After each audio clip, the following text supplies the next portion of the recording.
All right, Minnesota Congresswoman ILHAN Omar responding to her state's massive welfare fraud scandal, pinning the blame not on the criminals, but those working to protect the American people. If there was a linkage in that the money that they had stolen going to terrorism, then that is a failure of the FBI and our court system in not figuring that out and basically charging them.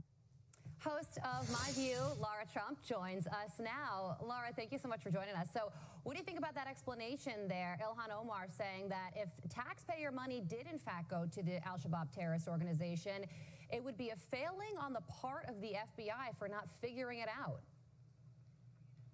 Yeah, she sounded super confident in that answer, didn't she, Carly? She could not figure out how she was going to convince people that that was the case, but she said it anyway. It's ridiculous. Of course, the only failure here is from the people who are in leadership positions in Minnesota who allowed this fraud scheme to happen. And I'm looking at ILHAN Omar and I'm looking at Tim Walz, and they really are in the crosshairs of this whole thing. And a lot of people are wondering how it is humanly possible that this was allowed to happen. And this thing is huge. You talk to the White House and they have said, look, this is probably so much bigger and far-reaching than just Minnesota. We know $1 billion was stolen from the taxpayers there in Minnesota. The White House says it actually is probably just scratching the surface. That's just the tip of the iceberg. And, you have the Treasury saying we do have connections through millions of dollars that they think was sent to Somalia, and that ultimately did end up in the hands of terrorists, as Al-Shabaab terrorists. And so I think that's, of course, a ridiculous answer, but you're going to hear a lot more of that from ILHAN Omar, from Tim Walz. They're going to do a lot of jazz hands and trying to convince people to look the other way, because they are, again, the ones that everyone is looking at and saying, how is it that you were either so grossly incompetent or maybe willfully incompetent that you allowed this to happen in the state of Minnesota? Minnesota deserves better. The American people deserve better. And you know what? The only way they're going to clear their names is by asking for a full-throated, deep investigation and holding those responsible accountable for this. Yeah, Laura, this is a pretty brazen time to be going on offense against the Trump administration after such a ridiculous fraud. Stephen Miller said that this is one of, if not the biggest frauds in American history, a waste of taxpayer money. And Omar is going back at Stephen Miller. Listen to what she had to say. I mean, when I think about Stephen Miller and his white supremacist rhetoric, it reminds me of the way the Nazis described Jewish people in Germany. So a reminder for our viewers, Stephen Miller is Jewish. Laura, your response to those comments? Yeah, Nate, this is the knee-jerk reaction we know of anybody on the left to try to call people, conservatives and people, especially in the Trump administration, Nazis. Of course, as you pointed out, Stephen Miller is Jewish. That is absolutely insane. But this is what you say whenever you have no response. This is what you say to deflect from your failure as the congresswoman from this area in Minnesota. That should surprise absolutely nobody. What we're trying to see happen now as a country is transparency brought everywhere. That's what this administration, this president is about. We want to know at the end of the day who failed the people of Minnesota here. And I can guarantee you, the FBI we have now is much different than the FBI under Joe Biden. They will look into this. They will investigate. They will find out exactly what happened. And I think ILHAN Omar is probably going to be doing a lot of tap dancing in the foreseeable future, because I don't think she's got a lot of good explanations for how $1 billion from her state just, went missing from the taxpayer funding. Well, Governor Tim Walz is also up for re-election, so we will have to wait and see if this scandal is big enough to change the hands of political power in the state as well. Laura, thank you so much for joining us. It's great to see you as always. Have a great morning. I'm Steve Ducey. I'm Brian Kilmeade. And I'm Ainsley Earhart. And click here to subscribe to the Fox News YouTube page to catch our hottest interviews and most compelling analysis. Somalians ripped off that state for billions of dollars, billions, every year, billions of dollars, and they contribute nothing. The welfare is like 88%. They contribute nothing. I don't want them in our country, I'll be honest with you, okay? Somebody say, oh, that's not politically correct. I don't care. I don't want them in our country. Their country's no good for a reason. Their country stinks, and we don't want them in our country. I can say that about other countries, too. I can say it about other countries, too. We don't want them to hell. We have to rebuild our country. You know, our country's at a tipping point. We could go bad. We're at a tipping point. I don't know if people mind me saying that, but I'm saying it. We could go one way or the other, and we're going to go the wrong way if we keep taking in garbage into our country. ILHAN Omar is garbage. She's garbage. Her friends are garbage. These aren't people that work. These aren't people that say, let's go, come on, let's make this place great. These are people that do nothing but complain. They complain. And from where they came from, they got nothing. You know, they came from paradise, and they said, this isn't paradise. But when they come from hell, and they complain, and do nothing but bitch, we don't want them in our country. Let them go back to where they came from and fix it.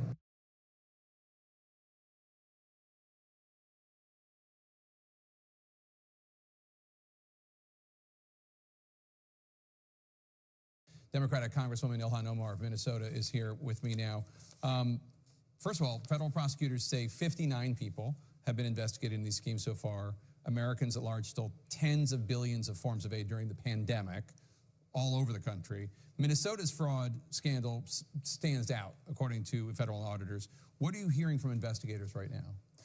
Well, I've been following the cases closely as they've gone through the courts, and we know that there are more indictments possibly coming. I think that number might go up to 73 is what I'm hearing. Okay. Can you shed any light on why the fraud got so out of control in Minnesota? I think what happened is that, you know, when you have these kind of new programs that are designed to help people, you're oftentimes relying on third parties to be able to facilitate. And I just think that a lot of the COVID programs that were set up, they were set up so quickly that a lot of the guardrails did not get created. Now, obviously, whatever the ethnic group, the actions of a few dozen should not impugn an entire community of thousands of people, okay? I want to make that very clear. President Trump has used this fraud to make rather, to me, shockingly bigoted comments about Somalis in general, including you, but the entire Somali community in Minnesota. He did it yesterday and he did it again today. Let's run some of that. These Somalians have taken billions of dollars out of our country. They've taken billions and billions of dollars. They have a representative, ILHAN Omar, who they say married her brother. She should be thrown the hell out of our country. And most of those people, they have destroyed Minnesota. She should not be, and her friends shouldn't be allowed. Frankly, they shouldn't even be allowed to be congresspeople, okay? They shouldn't even be allowed to be congresspeople because they don't represent the interests of our country.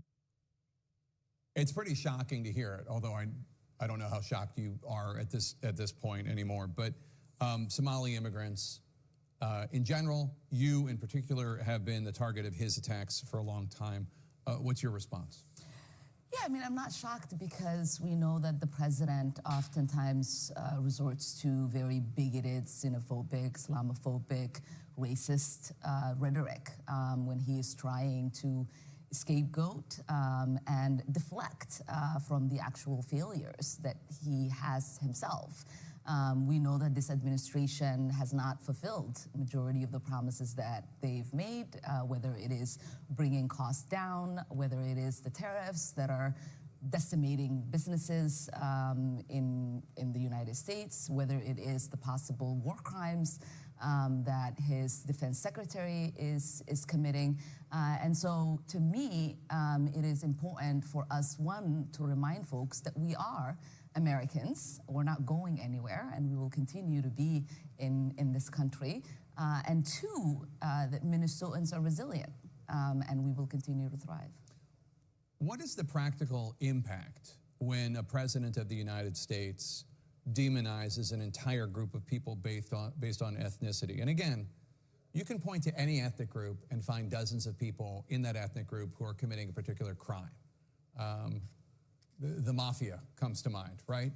But you don't hear people saying that about Italians. They did 100 years ago, but they don't do it today. What is the practical effect on the Somali community when the president says things like that? I mean, it creates fear. And there is a possible danger that a lot of the people who follow the president have exhibited violence in many cases, especially in my case, whenever he has said something about me that is derogatory or says I'm a threat to the country. I have gotten death threats. There are so many people that have been incarcerated over the years that have been encouraged by the president's words. And so there is fear for Somalis, not just in Minnesota, but across the country, that some of these people might attack and harm them. Ahead of the immigration crackdown in Minnesota, CNN asked the Department of Homeland Security spokesperson Tricia McLaughlin about the remarks from the president. Here's what she had to say. This is not about politics. This is about public safety. We saw what just happened last week with the terrorist attack against us here in our nation's capital, where one of our great heroes, Sarah Beckstrom, was killed. That's what the precipice of this was. What's your response to that? Well, certainly not. We know that Somalis, over 90% of them are citizens of this country. Majority of them having born in the United States, and we know that if you are a criminal, you already have deportation orders, and there is an easy way for them to do that instead of creating this sort of fear where they are having raids. And today we saw them stopping citizens, and people were proving their citizenship by showing their passports. And so we know it has really nothing to do about keeping a community safe. It's actually terrorizing a community and creating fear. Congresswoman ILHAN Omar, thank you so much for being here. First of all, people from Somalia are not garbage. That's not a biased statement. That's not partisan. That's not anti-Trump statement. It's not a political statement. It is simple, factual, a human statement. But let's sit with this for just a moment. That word, garbage, and think about what it means. Garbage is something you don't want around. Garbage is something disposable. Garbage is something you throw away, you discard. Garbage is worthless. Garbage is how the President of the United States characterizes Somali people, all Somalis. Presumably, that includes Somali Americans. And the president says the entire nation of Somalia is garbage. And this is not overstating it. It's actually worth hearing again exactly how the president put it on 2 occasions this week. I wouldn't be proud to have the largest Somalian. Look at their nation. Look how bad their nation is. It's not even a nation. It's just people walking around killing each other. The Somalians should be out of here. They've destroyed our country. And all they do is complain, complain, complain. I don't want them in our country, I'll be honest with you. Okay? Somebody say, oh, that's not politically correct. I don't care. I don't want them in our country. Their country's no good for a reason. Their country stinks, and we don't want them in our country.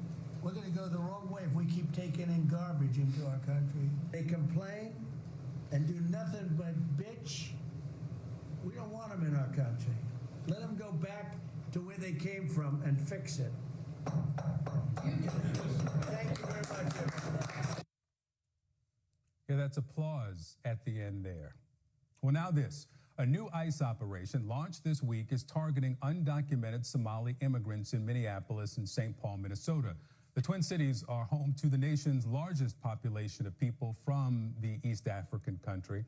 The president's rhetoric and actions are being called xenophobic, racist. It's also a complete contrast from how the president felt about Somalis when he needed their votes. Minnesota is home to a large Somali population, which has historically voted Democrat, but we're hearing more and more. There are many reports about them supporting your candidacy this time around. But why should they?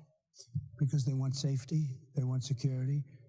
In many ways, they have the worst crime numbers in terms of crimes against, and they want to be safe. They want security just like everybody else. And I've heard that. I've heard I'm doing very well in that community.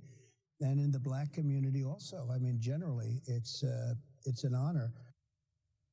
Well, my next guest is a Somali American, specifically one of those Somali American Republicans you see there on the right side of the screen, who gave their support to the president. He was at this July 2024 rally in St. Cloud, Minnesota. You can see him at this event with Minnesota Somali leaders giving their endorsement in November of last year, right before the election. Salman Fiki is with us now. He's a business owner and a former GOP candidate for the Minnesota State House. Salman, thank you for being with me. Quote, "We're going to go the wrong way if we keep taking in garbage." The president was talking about Somali immigrants. You are Somali American.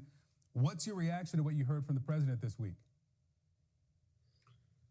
Well, it was very dehumanizing and is very unpresidential coming from the commander-in-chief of the United States to dehumanize and to dehumanize a whole entire community by calling them garbage.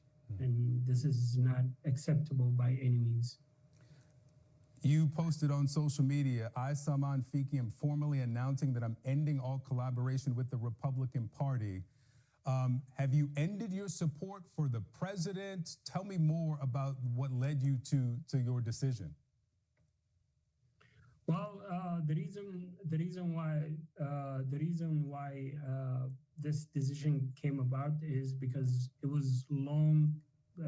It was a long simmering, as it was dragging from ever since the president got elected. So, and I was monitoring his performance in many fronts, and he seems not delivering on the promises that he promised the country or the people that actually voted for him.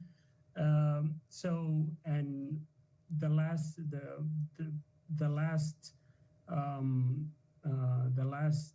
that broke the camel back was when he called Somali community as a garbage. Do you regret your vote for President Trump? No, I don't regret my vote that I voted for Trump, because where I see politics, I see politics through conservative prism, and I still have conservative values, and I see politics through that lens. But I withdraw all connections from the Minnesota GOP, from the Republican Party, for not standing up for the Somali community. Yeah, let me actually play something from Minnesota Republican Congressman Tom Emmer. This is after the president's remarks. Do you realize that, it's not that all Somalis are committing crimes, but 80% of the crimes being committed in the Twin Cities in Minnesota are being committed by Somalis? His office referenced reporting on pandemic relief fraud, but what's your response to the congressman there saying that 80% of the crimes being committed in the Twin Cities in Minnesota are from Somali Americans? That's false and unsubstantiated claim. Somalis in the Twin Cities are 80,000 to 100,000 people live in the Twin Cities. So, and the Twin Cities combined are 2 million people roughly. So 100,000 people cannot commit 80% of the crimes in the Twin Cities. So that's a false statement, and and he's known for accusing Somali community for some false accusations, such as claiming that Somalis send in money to Al-Shabaab and things like that. That is very false statements. Salman, let me play something for you that you said about the Republican Party. This is during the 2024 campaign. Okay. People would accuse Republican Party as or paint the Republican Party as a kind of a really racist or something, but is contrary to that claim, and is very welcoming to paint the picture that a Republican Party is a racist state is absolutely untrue and far, far from the truth. Do you still believe that today? Well, I still believe that majority of the people that vote Republican are not racist, but the president and his comments about Somalis and other races are racist, and it ignites the racist aspects of the party. So we cannot do a generalization to the whole entire Republican Party, but some of them are racist, yes. You said at that event at the Minnesota State Capitol that you were backing President Trump for one of the reasons was safety for the Somali American community in Minnesota. We've reported on the new ICE mission in the Twin Cities. Do you feel safe today?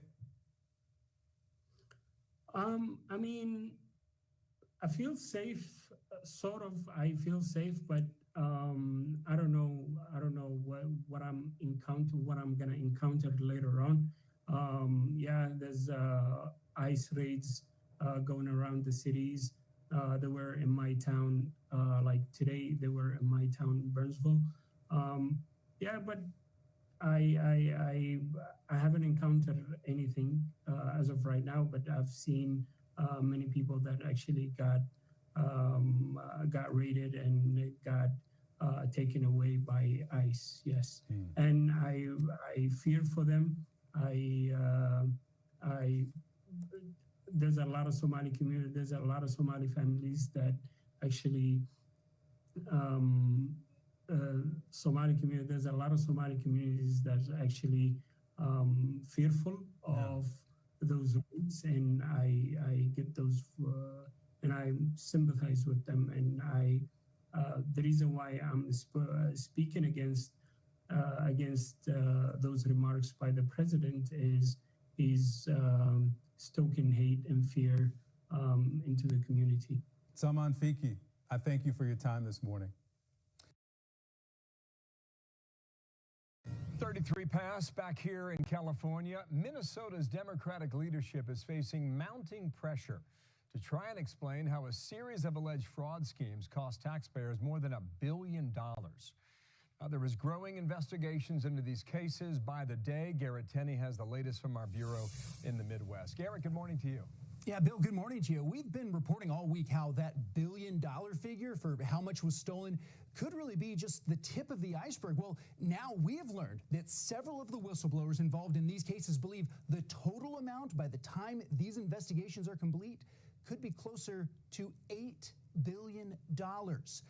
Prosecutors have described this as an industrial complex of fraud with dozens of businesses set up for the sole purpose of defrauding the state of Minnesota, and that a vast majority of the folks involved came from the Somali community.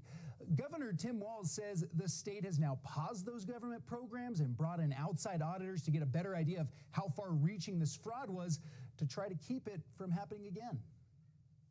My goal is to make sure that those going forward have much better tools, much more safeguards around programs to be clear that improve people's lives, that help, whether it's children with autism, whether it's childcare, whether it's housing, whether it's food, nutrition, and those things are absolutely paramount. And if folks are going to commit crimes here, thinking because our generous spirit and our programs that we have is going to give them some kind of cover, they are sadly mistaken. Walz maintains that as soon as any of these fraud issues were raised, they were looked into by the state, but whistleblowers allegedly claim that the concerns over fraud in these programs were repeatedly raised to both Walz and other state officials who dismissed them and then even retaliated against the whistleblowers for raising the concerns. state Republican lawmakers say all of these federal investigations that are now happening will finally bring light to an issue that has been ignored for years. There are some very strong allegations against the administration. And I guess you could look at it like this. Either the Walz administration is incredibly incompetent or they're complicit. At this point, I don't see how you see it any other way. DHS has dubbed its new ICE operation in the Twin Cities as Operation Metro Surge, and in its first 3 days, the agency says it has made at least 12 arrests, including 5 Somali individuals, several with previous convictions for fraud. Bill?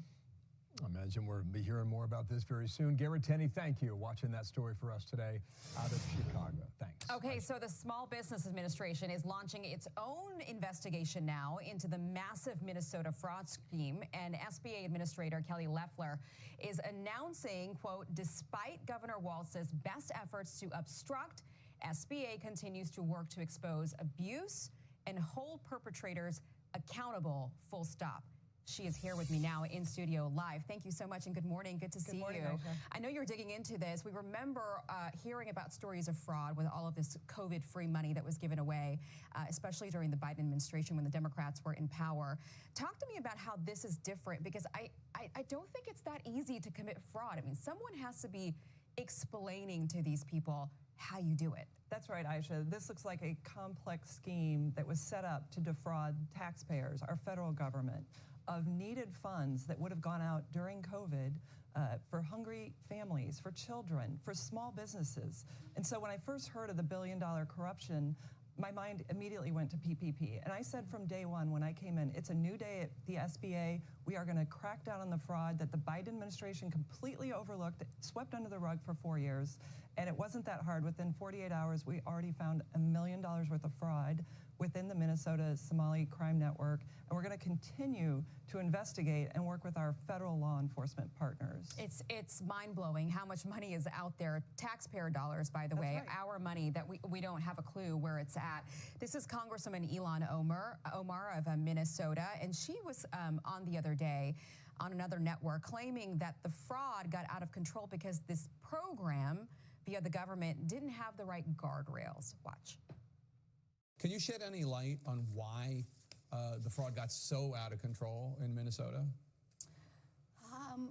I think what happened is that, you know, when you have these kind of new programs that are designed to help people, you're oftentimes relying on third parties to be able to facilitate. And I just think that a lot of the COVID programs that were set up, they were set up so quickly that a lot of the guardrails did not get created. Let you take a bite at that. Well, Aisha, that word salad cannot distract from the fact that this is exactly what the Democratic Socialist welfare state is.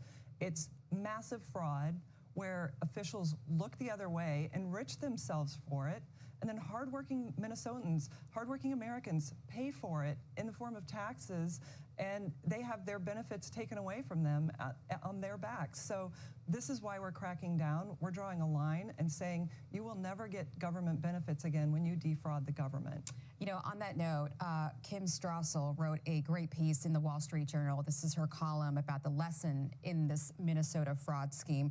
She writes, we need to move many people off government dependency, not just for moral and societal reasons, but because government has an obligation to taxpayers and to the truly needy to right-size and return to a system that can function. What do you think of that? Well, Kim's exactly right. And I think one of the interesting things about the Democrat shutdown that hurt families and small businesses for the last 43 days was the exposure of how broad the welfare state is.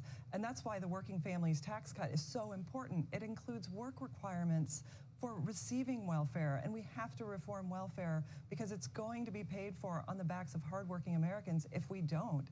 And that's what's exciting about the One Big Beautiful Bill is not only are we reforming welfare to encourage people to get back in the workforce, but the small businesses I talk to every single day whose top concern is a skilled workforce. We bring people back into being citizens, the dignity of work, and being part of something instead of expecting a handout. And that's what we are drawing a hard line on here and saying it needs to be available for the people who need it, not for the people who want to finance a lifestyle. The scary part is, I mean, this is probably way bigger than what we can even imagine right now. You're absolutely right. Kelly, yeah, good to see thank you so much, Thanks for coming in. Thanks for coming to the studio.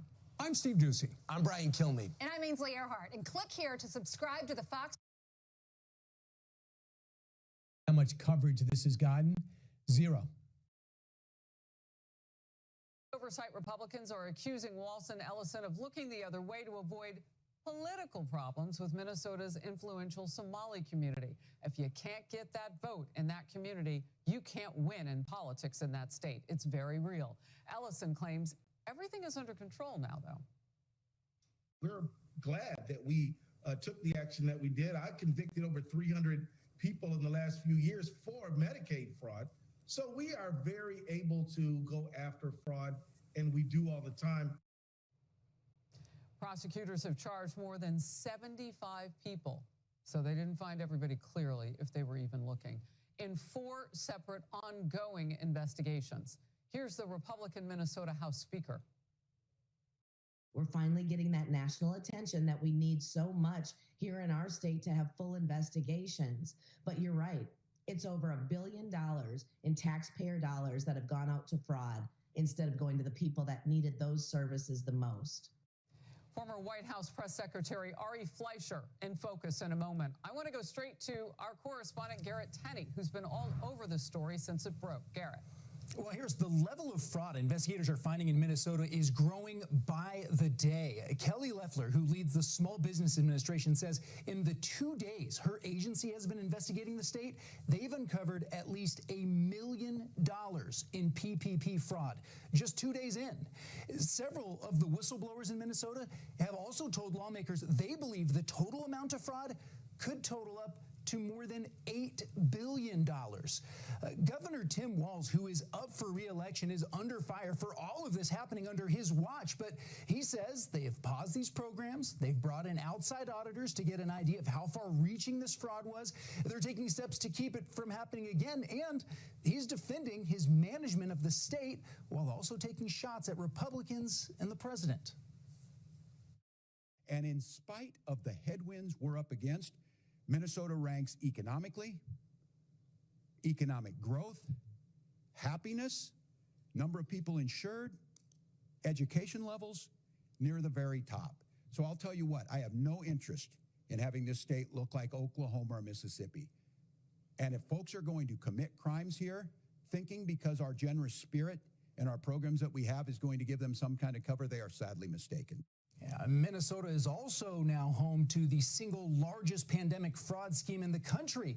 And Republicans argue that Walz and other Democrats opened the door to this by offering such generous social welfare benefits without any real protections against fraud, and then ignored warnings about that fraud because they didn't want to lose the support of the Somali community. The whistleblowers that I've spoken to are saying that the governor knew, and the governor and lieutenant governor and even Chris Schmitter, who was his chief of staff, came to them as staff and scolded them for pointing out fraud. Minnesota Congresswoman ILHAN Omar told CNN this week she believes the fraud spiraled out of control because COVID programs were rolled out without sufficient guardrails. It's also worth noting the owner of the restaurant where Omar held her 2018 victory party is among those from the Somali community who have been convicted of profiting from the schemes. Harris?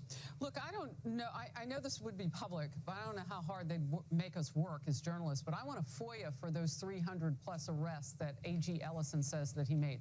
I want to know the dates that those arrests, did they coincide with being caught or this coming to light? I want to know who they picked up in the scheme when you just heard a head of small business saying, Kelly Loeffler, there are more people to go out and get. I mean, this is unbelievable. Your last quick word.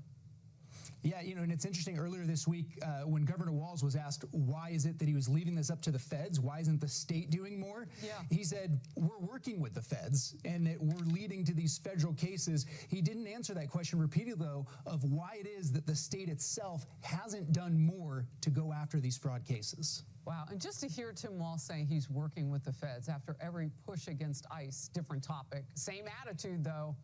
So interesting. Now, to save his own hide, he's going to work with the feds for that investigation.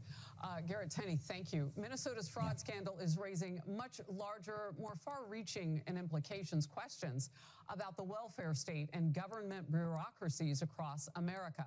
The Wall Street Journal editorial board is honing in on that issue that is at the heart of, remember, DOJ's mission to cut out things that weren't working that cost us so much, to cut that. And it's a huge concern for taxpayers. Here's part of that article. The main problem here isn't ethnicity or migration. It's the incentives for indolence and fraud at the heart of the welfare state. And all that free money with few guardrails is an invitation to theft. Columnist Kim Strassel echoes that with this, quote, Minnesota raises to alarm a level a separate need for reset. The system itself, the government machine, is broken. The system serves more as a cash machine for criminals than a safety net for the needy. Here's Republican Senator Joni Ernst. We need to continue the ability to audit all of those books, all of those funds, those grants that went out through the various COVID programs. I am all on board with going back and exposing what has happened in Minnesota. And let this be a lesson as well, not just to Minnesota, but to all of the fraudsters that exist out there that have taken money that did not belong to them and should not have gone to them. Well, she's right about that. They're taking a look at other states, including California. That for another day. Let's focus in on this really wildfire going on in terms of politics in Minnesota right now. Ari Fleischer, former White House press secretary. Came from paradise, and they said, Ari, how do we not focus in on what the motivation to do something like this would have been? And that is, you cannot win in that state in politics without that Somali community, and they are at the heart of this fraud allegation. Well, I think there are two issues here. The most fundamental one is the ripping off of the welfare state, which is human nature. This is just the tip of the iceberg. Why does anybody think this is limited to Minnesota or any of the 50 states? This is what people do when the government hands out free money. They create fraud to get more of it. And this is why big government equals big fraud and wasted money. It always has, always will. And what's vital now, and this is where if Walter Ellison, the governor and the attorney general, knew of this and looked the other way, they need to be thrown out of office. Because this is corruption because of the key Somali community, as you referenced, Harris. Look,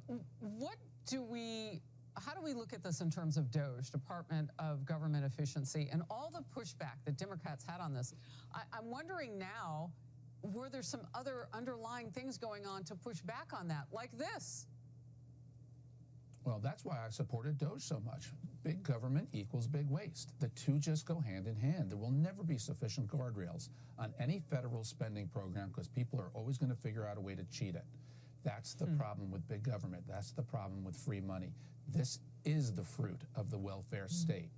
Now, keep in mind, too, this is almost 2026. COVID happened 2020 to 2021, 5 to 6 years ago. This is only coming out now. Right. What other programs throughout the federal government were full of fraud, and they're only being caught later? So what you need now is high-level prosecutions. People need to go to jail for an excessively long time, and people need to be forced to give the money back. The government can claw money back when it was given out fraudulently like this. That's what you need to do. Looks like Minnesota won't do that. Minnesota will just try to let this be swept under the rug because of the importance of the Somali community there. But as the Wall Street Journal was good in pointing out, this is not about ethnicity. This is about government welfare state and the fruits of welfare. Look, Islamic terrorist group Al-Shabaab is said to have gotten that money. You can't claw that back. Right. Wow. All right, let's move to this. And thank you very much. All right, this news just breaking moments ago. Fox News has obtained photos of one of the Somali illegal immigrants wrapped up in the Minnesota fraud scandal, posing with several high-profile Minnesota Democrats, including Congresswoman ILHAN Omar and Governor Tim Walz. The man pictured is Abdul Dahir Ibrahim. He entered the country in 2000 and has had an order for removal since 2004. He also has a prior conviction in Canada for asylum and welfare fraud. ICE tells Fox News Ibrahim was granted temporary protected status for 10 years, but should have never been eligible. We are going to have more on this in our next hour. A massive fraud scandal unfolding in Minnesota, turning into a wake-up call on America's broken welfare system. As more details come to light about scams that bilk taxpayers out of what could be more than $1 billion. Yes, they sound like Dr. Evil. It's $1 billion. Welcome to a new hour of America Reports. I'm John Roberts in Washington. That's real money, Sandra. That is real money. Good to be with you on this Friday, John. I'm Sandra Smith in New York. So one startling example sticking out concerns a program to help recovering addicts find stable housing. Initial estimates for the housing program was for just under $3 million annually. But an indictment shows grifters fraudulently billed Medicaid more than $100 million last year alone. Garrett Tenney is live on this out of Chicago for us. What do you have, Garrett? Well, Sandra, several of the whistleblowers in Minnesota have told state lawmakers that by the time these investigations are through, they believe the actual size of this fraud, the amount of taxpayer dollars that has been stolen, could be higher than $8 billion. We are already seeing some of that. 2 days into the Small Business Administration's investigation, Secretary Kelly Loeffler says the agency has uncovered at least $1 million in PPP fraud. And the state itself is now looking into the possibility of fraud in another Medicaid program.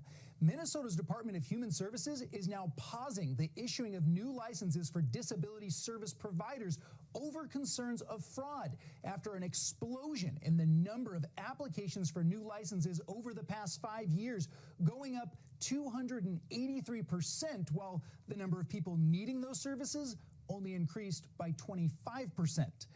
Governor Tim Walz, who is up for re-election, is under fire for all of this happening under his watch, but he says they have investigated every claim of fraud that's come in, something whistleblowers dispute, and says the state is taking the steps it needs to keep it from happening again.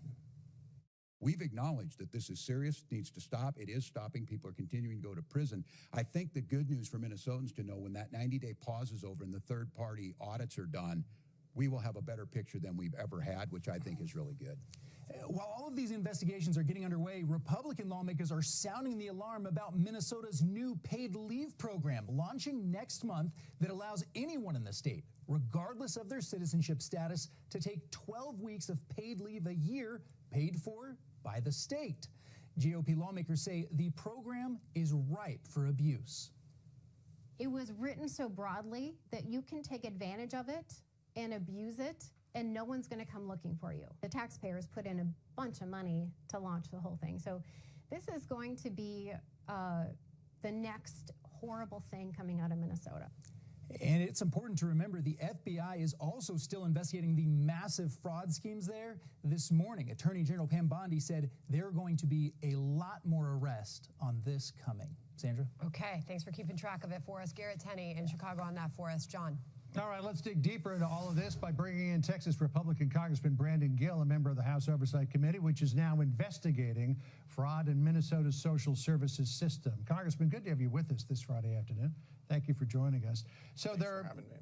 plenty of accusations that Governor Tim Walz turned a blind eye to this. And the Wall Street Journal sums it all up this way, quote, Democrats won't acknowledge fraud because they want more Americans on the dole. Welfare is central to their political business model. Republicans who make this scandal about immigration are missing the point and missing an opportunity to educate Americans about the entitlement state grift. What do you say to that?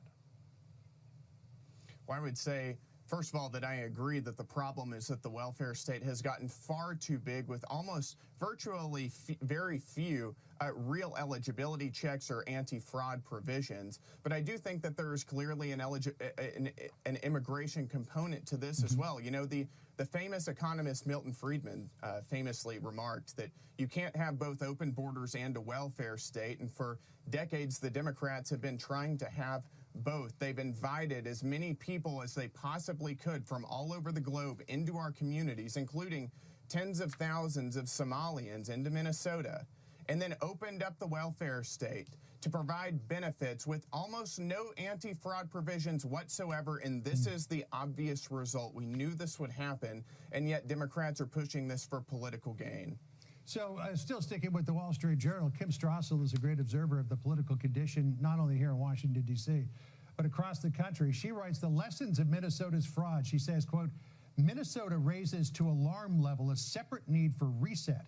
The system itself, the government machine, is broken.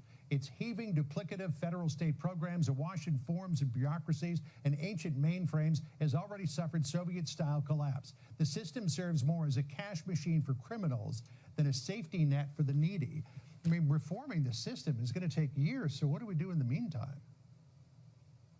Well, I'll tell you what House Republicans are working on and what we already had done in the president's tax bill, which he signed into law earlier this year, was to start to right-size the welfare state and say, introduce basic ideas, like if you are receiving Medicaid or food stamps, you need to either be working or seeking work. We tightened up eligibility requirements. We added in provisions that means we need to check more often whether people who are receiving benefits actually should be receiving benefits. The reality is whenever you have fraud, especially on the scale that we're seeing here, that is money that is taken out of hardworking American taxpayers' wallets and put into the hands of criminals. That's absolutely grotesque. And that's stuff that we need to be laser focused on fixing right now. So President Trump is really incensed about this. He had very harsh words for the people who were involved in this, as well as some other members of the Somali community in Minnesota. This is what he said yesterday. Listen here. We're going to go the wrong way if we keep taking in garbage into our country. ILHAN Omar is garbage. She's garbage. Her friends are garbage. These aren't people that work. These aren't people that say, let's go, come on, let's make this place great. These are people that do nothing but complain. Congressman, what do you make of what the president said there? Well, I think the president is pointing out a basic truth that we shouldn't be importing tens of thousands or more people from low-trust societies where this type of fraud and corruption is common, and it is common in Somalia. And we've got to recognize that whenever we import cultures that accept this type of behavior, we're going to see that type of behavior right here in America. And again, that means taking money from hardworking American citizens and giving it to fraudsters and criminals. That's because of open borders, it's because of mass migration, and it's because of a welfare system that is so large that there's no possible way that you can check that the people who are receiving benefits actually should be receiving benefits. And if Kelly Loeffler is correct, this could be just the tip of a very big iceberg. Congressman, thanks for joining us today. Really appreciate it. Thanks for having me. You go one way or the other, and we're going to go the wrong way if we keep taking in garbage into our country. ILHAN Omar is garbage. She's garbage. Her friends are garbage. These aren't people that work. These aren't people that say, let's go, come on, let's make this place great. These are people that do nothing but complain. They complain. And from where they came from, they got nothing. So he's talking about Somalia, and he's talking about the Somali community inside Minneapolis, mostly Minnesota. It's the largest one of the country. And we also know this huge burgeoning scandal where they've been bilking. Most of them are Somalis. I mean, 79 of the 84 indictments are Somalis. 52 of the convictions, almost all are Somalis. And it looked systematic, and the money might, in fact, be going back to Somalia, to al-Shabaab, their al-Qaeda affiliate. So if that, indeed, that's the Chris Rufo connection that he talked about last week that is being pursued now by the Treasury Department. And the president is fed up. She's fed up with people like ILHAN Omar who do nothing but complain, who raise kids that have take part in anti-Semitic protests at Columbia, who just whine about this country instead of trying to make it better. And by the way, one of her staffers is indicted, and a restaurant that she has an affiliation with is right in the middle of it, stealing tens of millions of dollars. So this is going to get a lot bigger. But is the president language helpful? His directness. Let's bring in Ben Shapiro, Daily Wire co-founder, host of The Ben Shapiro Show, #1 New York Times bestselling author. His latest book is Lions and Scavengers, The True Story of America. Hey, Ben, welcome. Your thoughts about the president's approach and now banning immigration from, I think, 19 to 20 countries. I mean, on policy, there's no question he's correct. I mean, the fact is that we cannot vet people who are coming in from countries that effectively have no government. And not only do they have no government, what government they do have is very often complicit in actual terrorism, especially when you're talking about a place like Somalia, where something like 35% of its entire economy is remittances from the United States, which is totally insane. And so what the president is doing by saying we can't have mass migration from areas where people don't hold anything in common with us, generally hate American values, have no love for the American Constitution. I don't even see what's remotely controversial about that part of it. Obviously, the president uses the president's language, and anybody who's shocked at President Trump's language after a decade of President Trump, I think, I mean, get over it. Like, honestly, we're now 10 years into this, and on the list of insults, this comes up very short. So, this thing's going to get big. Keith Ellison, was a terrible congressman and a horrible attorney general, but the people of Minneapolis seem to like him, is defending Governor Walz's responses to the fraud that's going to be over $1 billion. And with the stuff the programs they took from autistic programs, from poor people, from these food programs, some of which ILHAN Omar sponsored and got federal funding for. So this is going to be really big. Where do you think this goes as the federal government gets involved? Well, I mean, obviously, the investigations are probably going to grow from here. My guess is that's only the beginning. I think that probably there's more there than they've even uncovered so far.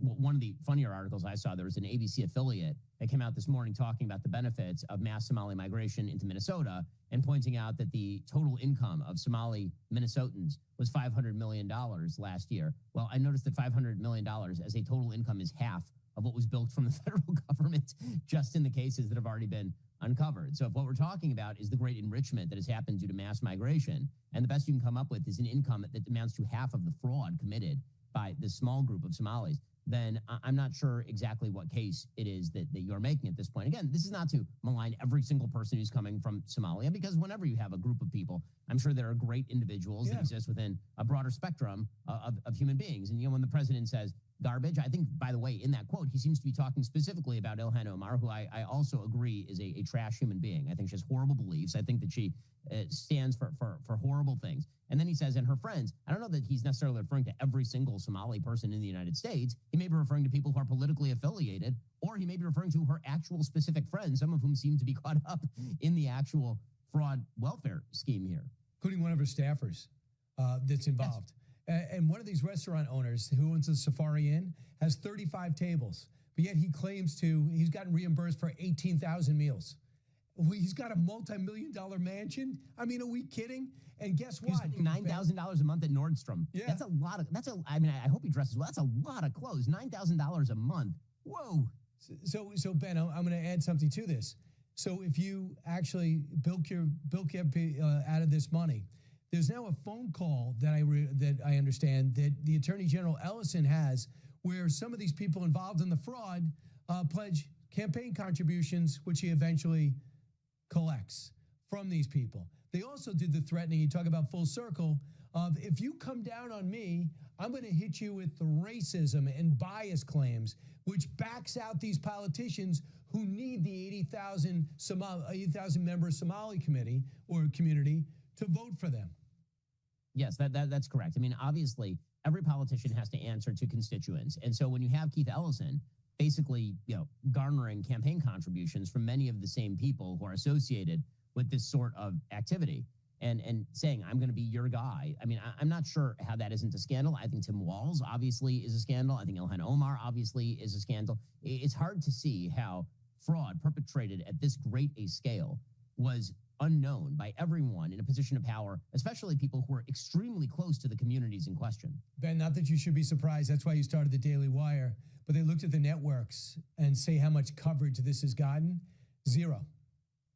I know the nightly news. I mean, zero. How could that not be $1 billion gone from a state like Minnesota? But I want to talk about also with. Let's talk about fraud in Minnesota. My name is Matt Sepik, and I'm a correspondent for NPR News based in Minneapolis, where I cover courts and legal affairs. You may just now be hearing about fraud in Minnesota, but I've been covering it for nearly 4 years. There are a lot of misconceptions, misinformation, and disinformation out there, so I'm going to break it down and give you a picture of what's really going on in Minnesota. Here's what we know, what we don't, and what comes next. When people talk about fraud in Minnesota, what are they referring to? The main criminal case uncovered hundreds of millions of dollars in pandemic-era fraud centered around the Twin Cities nonprofit Feeding Our Future.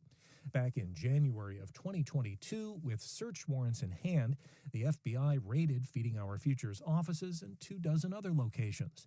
That included the home of Amy Bach, its founder and executive director, where agents found a Gucci purse and a pile of cash. The searches also uncovered thousands of pages of documents. Federal prosecutors and forensic accountants spent the next 8 months sifting through it all. They also subpoenaed a lot of bank and email records. The following September, then U.S. Attorney Andy Luger announced charges against Bach and 46 other people. The scheme that began with a simple idea in March of 2020 grew to become the largest pandemic fraud in the United States. By November of 2025, prosecutors would bring charges against 78 people. The majority are Somali American. A New York Times story about the case drew the attention of President Donald Trump, who used it to attack Democratic Governor Tim Walz. Trump also made racist comments about the Minnesota Somali community at a cabinet meeting. They contribute nothing. I don't want them in our country, I'll be honest with you. Okay? Somebody would say, oh, that's not politically correct. I don't care. I don't want them in our country. Their country's no good for a reason. Which government programs did the fraudsters rip off? They targeted the Child and Adult Care Food Program and the Summer Food Service Program. Both provide meals to kids in low-income communities when school's not in session. The U.S. Department of Agriculture oversees the programs nationally. The Minnesota Department of Education is tasked with running them on the state level. Child care centers and after-school programs can get reimbursed for the cost of healthy meals and snacks that they serve to kids. But first, they have to sign up with a sponsor, often a nonprofit social service organization, and register as a meal distribution site. The food programs operated quietly for decades, and fraud wasn't a big concern. But that all changed in 2020 with the COVID pandemic. So how did the defendants steal hundreds of millions of dollars from these programs? With schools and child care centers closed during COVID, government regulators made major changes to the rules to keep kids from going hungry. For a time, restaurants were allowed to sign up as meal sites. The USDA also allowed food to be distributed to kids outside of educational programs. On top of that, state employees were working remotely, making oversight difficult. Put together, that opened the floodgates to fraud. Amy Bach and Feeding Our Future began signing up restaurants left and right. While they did distribute some food, it was far less than what they claimed in their fraudulent reimbursement request to the state. One of the biggest offenders was Safari Restaurant on Lake Street in Minneapolis. Its managers claimed to have served nearly 4 million meals to children between April of 2020 and late 2021. Over that time, they stole $16 million from taxpayers. Safari owner Salim Saeed personally pocketed nearly $6 million, which he spent on cars and real estate, including a $1.2 million home in Plymouth, complete with an indoor basketball court. But that's just a small piece of the fraud scheme. Amy Bach and one of her assistants collected millions in kickbacks from Safari and other fake food site operators, and they couldn't sign up the sites fast enough. At Bach and Saeed's trial, prosecutors said the fraud spread like a cancer across Minnesota. Feeding Our Future was founded in 2017, and the next year it distributed around $307,000 in child nutrition program funds. By 2020, at the start of the pandemic, that figure jumped to nearly $43 million, and during the height of the scam in 2021, it peaked at nearly $200 million. So how did this scheme come to light? This exponential growth did not go unnoticed by the Minnesota Department of Education, but despite regulators' concerns, it took a while to stop what the fraudsters started during the pandemic. At Bach's trial and the first Feeding Our Future trial in 2024, jurors heard key testimony from Emily Honer, the Director of Nutrition Program Services at MDE. She said she grew increasingly concerned about the large number of meal site applications from restaurants and found many had not been in business for very long. Honer also testified that the number of meals and the amount of money that the site operators requested were unusually high. In December of 2020, Feeding Our Future requested a single payment of $8 million for just a week's worth of meals. By comparison, Honer said the Minneapolis Public Schools, one of the state's largest districts, received $17 million in federal reimbursement for food in all of 2020. So despite these concerns, why did the taxpayer money continue to flow? MDE stopped allowing restaurants and for-profit businesses to participate as sites for serving meals. So many of the defendants just created nonprofits and kept on submitting phony claims. Some, including Empire Cuisine and Market in Shakopee, also operated fake food vendor companies for other sites. Honer also told jurors she got nowhere with the USDA's Inspector General, so in April of 2021, she contacted the FBI. Honer also notified Feeding Our Future and another nonprofit, Partners in Quality Care, that they were in, quote, serious deficiency. MDE also tried to stop payments to Feeding Our Future, but Bach sued the state and accused regulators of racism against the largely Somali American food site operators. A Ramsey County judge later told MDE that it did not have the authority to stop the payments. The meal site operators threw a party in 2021 to honor Bach and celebrate their temporary legal victory. They held the celebration at a Lake Street banquet hall that the owner paid for with money stolen from taxpayers. The cash didn't stop flowing until January of 2022, when the federal investigation became public with the FBI raids. So you're probably wondering how many people have been convicted in this case. Of the 78 defendants, 50 have pleaded guilty. And between the two trials, 7 others, including Amy Bach, were convicted. Jurors at the first trial in 2024 acquitted 2 of the defendants, but in an ironic twist, one of the acquitted, Saeed Farah, is in jail and awaiting sentencing for trying to bribe a juror at the end of the trial. Farah, 2 of his co-defendants, and 2 others admitted following the woman out of the courthouse and delivering a Hallmark gift bag with $120,000 in cash to her home in an ill-fated attempt to buy an acquittal. Judge Nancy Brazel dismissed the juror, and lawyers resumed their closing arguments. So far, Brazel has sentenced 8 of the defendants, including all 5 convicted at the 2024 trial. She handed lead defendant Abdiaziz Farah a 28-year prison term. Farah could face even more time when a different judge sentences him in the jury bribery case. Brazel gave the other defendants sentences ranging from 3.5 to 12 years. How much money did the defendants steal overall? Prosecutors say that Feeding Our Future and the 300 phony meal sites it sponsored siphoned around $250 million from taxpayers. But the fraud scheme is much larger than that. Partners in Quality Care, or PIXI, another nonprofit, also sponsored fraudulent meal sites, including many of those operated by the defendants in the first trial.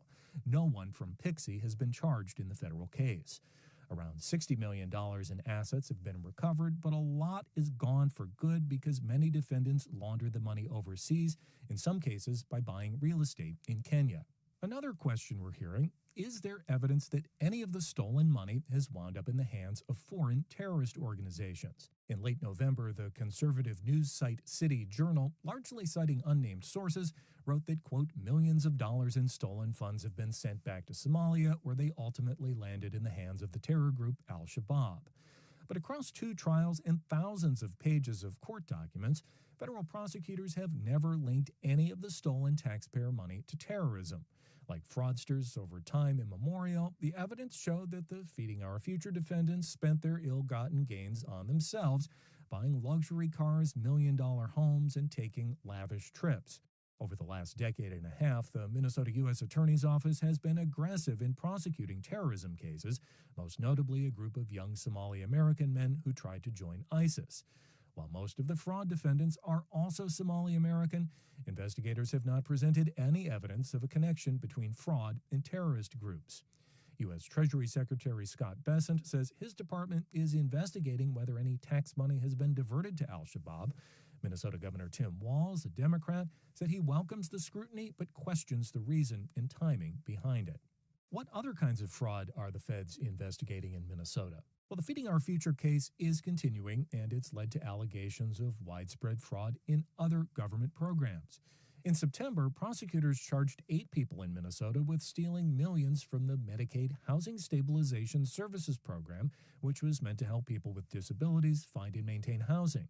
Those indictments followed extensive reporting by the TV station KARE 11.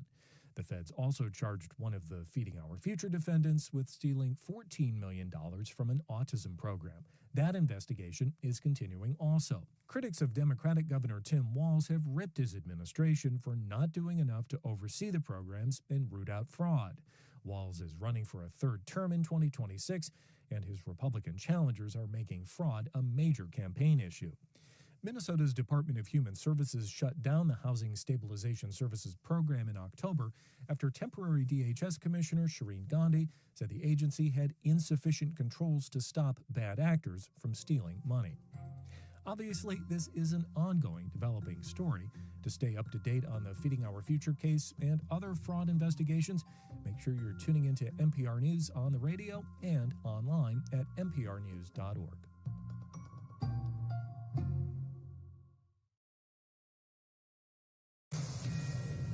A massive fraud scandal unfolding in Minnesota, turning into a wake-up call on America's broken welfare system. As more details come to light about scams that bilk taxpayers out of what could be more than $1 billion. Yes, I sound like Dr. Evil. It's $1 billion. Welcome to a new hour of America Reports. I'm John Roberts in Washington. That's real money, Sandra. That is real money. Good to be with you on this Friday, John. I'm Sandra Smith in New York. So one startling example sticking out concerns a program to help recovering addicts find stable housing. Initial estimates for the housing program was for just under $3 million annually. But an indictment shows grifters fraudulently billed Medicaid more than $100 million last year alone. Garrett Tenney is live on this out of Chicago for us. What do you have, Garrett?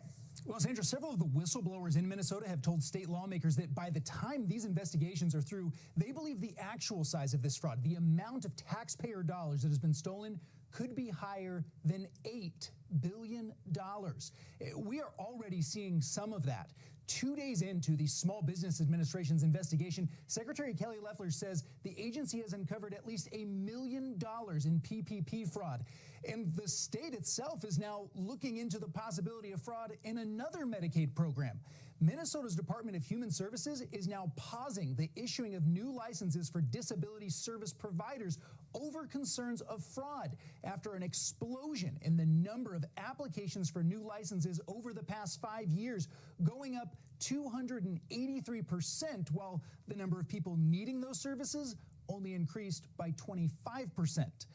Governor Tim Walz, who is up for re-election, is under fire for all of this happening under his watch, but he says they have investigated every claim of fraud that's come in, something whistleblowers dispute, and says the state is taking the steps it needs to keep it from happening again.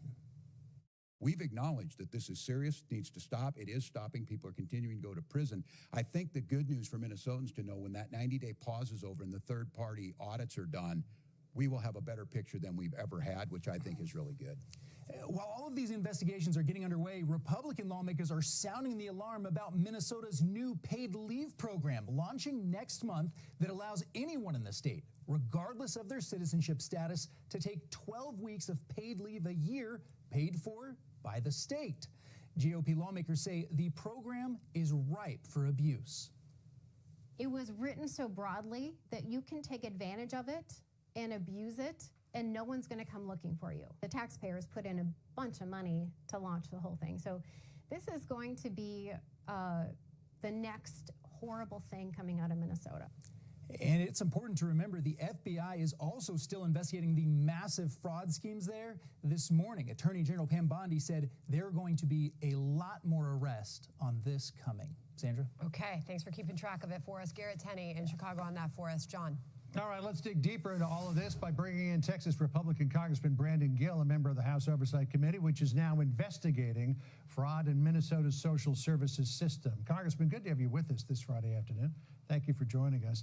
So there are plenty of accusations that Governor Tim Walz turned a blind eye to this. And the Wall Street Journal sums it all up this way, quote, Democrats won't acknowledge fraud because they want more Americans on the dole. Welfare is central to their political business model. Republicans who make this scandal about immigration are missing the point and missing an opportunity to educate Americans about the entitlement state grift. What do you say to that?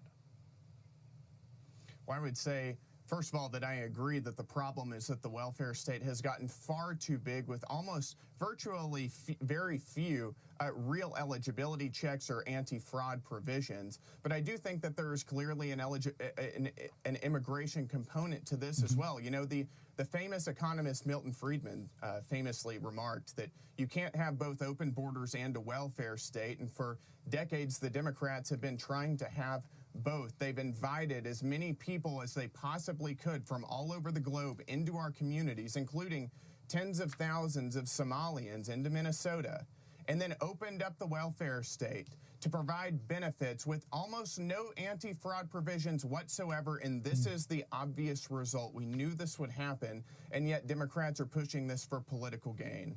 So still sticking with the Wall Street Journal, Kim Strassel is a great observer of the political condition, not only here in Washington, D.C., but across the country. She writes the lessons of Minnesota's fraud. She says, quote, Minnesota raises to alarm level a separate need for reset.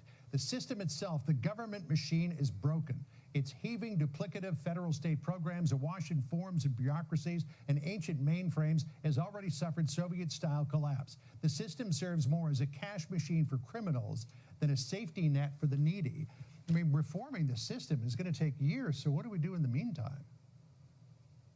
Well, I'll tell you what House Republicans are working on and what we already had done in the president's tax bill, which he signed into law earlier this year, was to start to right-size the welfare state and say, introduce basic ideas, like if you are receiving Medicaid or food stamps, you need to either be working or seeking work. We tightened up eligibility requirements. We added in provisions that means we need to check more often whether people who are receiving benefits actually should be receiving benefits. The reality is whenever you have fraud, especially on the scale that we're seeing here, that is money that is taken out of hardworking American taxpayers' wallets and put into the hands of criminals. That's absolutely grotesque. And that's stuff that we need to be laser focused on fixing right now. So President Trump is really incensed about this. He had very harsh words for the people who were involved in this, as well as some other members of the Somali community in Minnesota. This is what he said yesterday. Listen here. We're going to go the wrong way if we keep taking in garbage into our country. ILHAN Omar is garbage. She's garbage. Her friends are garbage. These aren't people that work. These aren't people that say, let's go, come on, let's make this place great. These are people that do nothing but complain. Congressman, what do you make of what the president said there? Well, I think the president is pointing out a basic truth that we shouldn't be importing tens of thousands or more people from low-trust societies where this type of fraud and corruption is common, and it is common in Somalia. And we've got to recognize that whenever we import cultures that accept this type of behavior, we're going to see that type of behavior right here in America.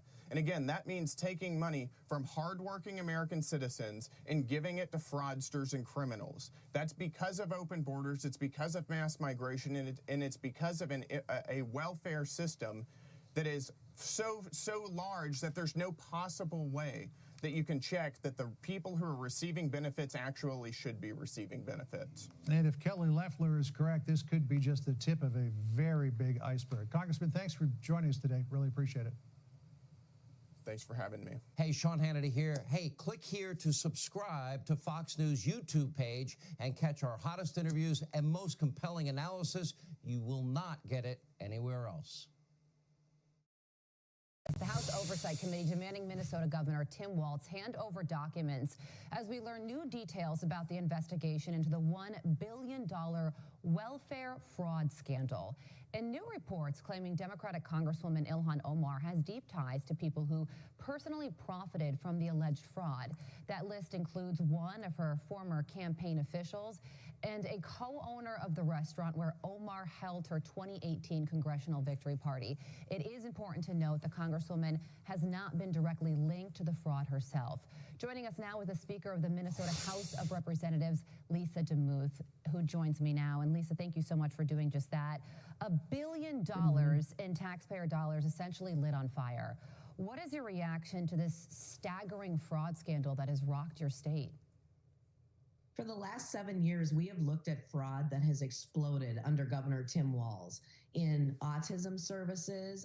Feeding Our Future, the food scandal during the COVID time, is the largest COVID food scandal, taxpayer money waste in the nation. And we've been sounding the alarm over the years. We're finally getting that national attention that we need so much here in our state to have full investigations. But you're right. It's over $1 billion in taxpayer dollars that have gone out to fraud instead of going to the people that needed those services the most. Tim Walz is up for re-election. What are people, what are residents in Minnesota saying about this? Tim Walz is up for his third election here in the state of Minnesota. People were surprised when he was reelected for a second time.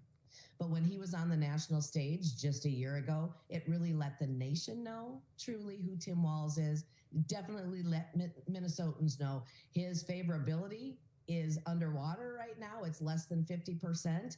And it's mostly because he has not handled fraud and he's increased our taxes and fees and spent through a record surplus. You say that $1 billion could just be the tip of the iceberg. That's a pretty big iceberg. What do you mean by that? Yes, and that is what we've heard from the acting U.S. attorney in the case, specifically looking at some of these things. That was said by acting attorney, U.S. Attorney Joe Thompson. He said this could be just the tip of the iceberg. It could push north almost to $2 billion. Again, these are taxpayer dollars that have been stolen by fraudsters here in the state of Minnesota. Well, in 2020, according to the New York Times, the Minnesota Department of Education actually questioned Feeding Our Future, which is one of these fraudulent organizations, about all the requests that they were making. And the organization actually threatened the state agency and said that if you don't give us what we want, we're going to sue you, accuse you of racism, and I don't think we really want that kind of negative press. And the state agency caved. That's just one example of the brazen nature of all of this that took place over the course of 5 years. Why do you think this took so long to uncover? I think there's been a lack of accountability at the very top of our state. You know, if threats were made such as those, you still push through, investigate the fraud, and stop the fraudulent payments that were going out. That is not what we've experienced here in the state. That is the change that we need from the very top. We're grateful that we've got federal partners that are coming in to truly investigate a number of these cases and look into the records. But accountability starts at the top. So that's with the governor and with his commissioners. That's not what we've experienced here in Minnesota. Well, speaking of the top, of course, Governor Walz has been questioned about this now that it's been uncovered. And here he is talking about why he believes this took place in Minnesota. Watch this. Do you take responsibility for failing to stop this fraud in your state? Well, certainly I take responsibility for putting people in jail. Governors don't get to just talk theoretically. We have to solve problems. And I will note, it's not just Somalis. Minnesota is a generous state. Minnesota is a prosperous state, a well-run state. We're AAA bond rated, but that attracts criminals. Those people are going to jail. We're doing everything we can. But to demonize an entire community on the actions of a few, it's lazy. So he says that this took place in Minnesota because he's doing too good of a job. What do you think about that?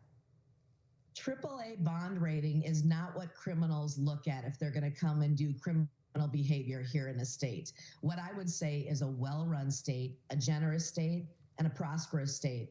But a well-run state does not attract criminal behavior.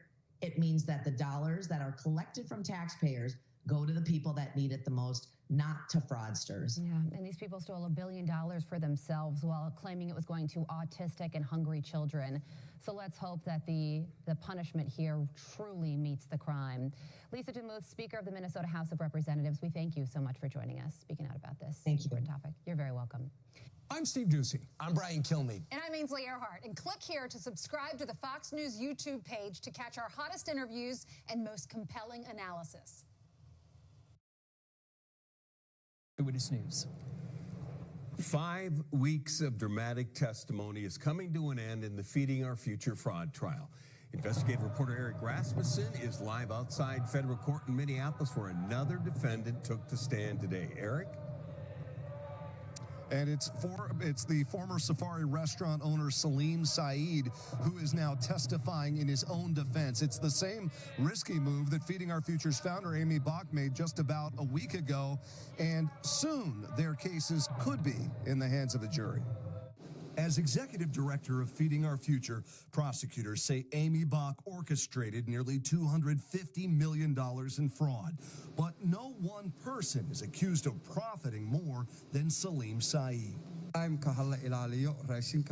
Monday, he said video and photos show his Safari restaurant in Minneapolis really was preparing thousands of meals for kids during the pandemic under the sponsorship of Feeding Our Future.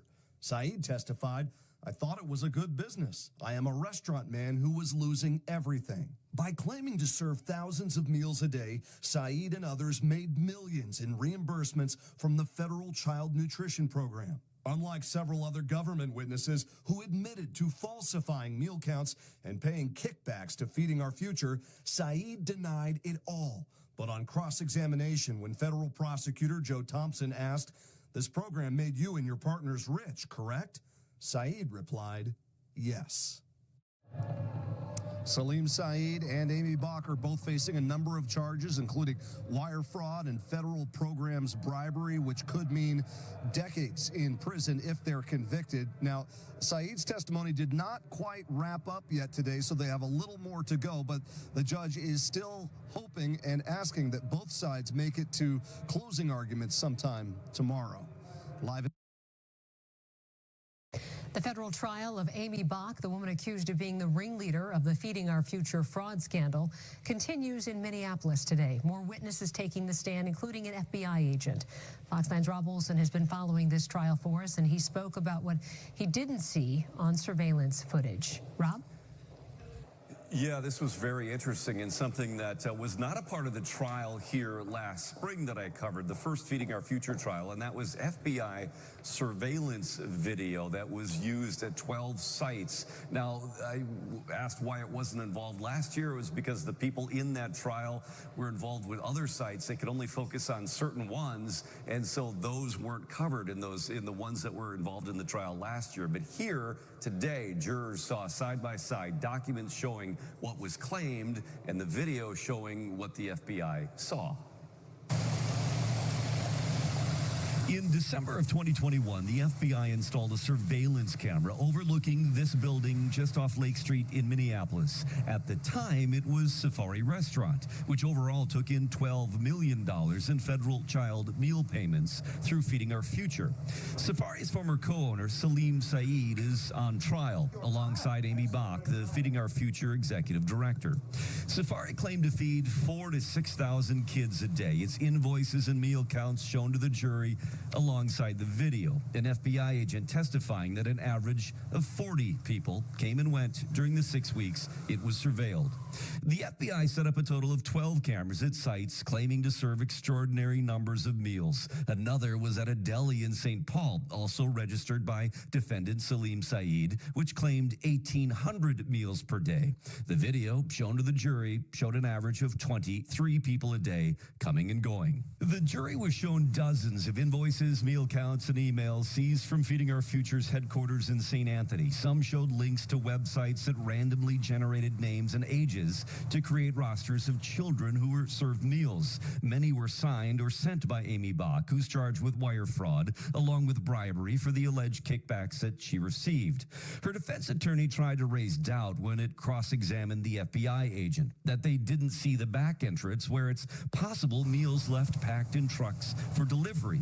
He pushed back, insisting they'd still see congestion. To that volume, he said, I would say it would not make any sense.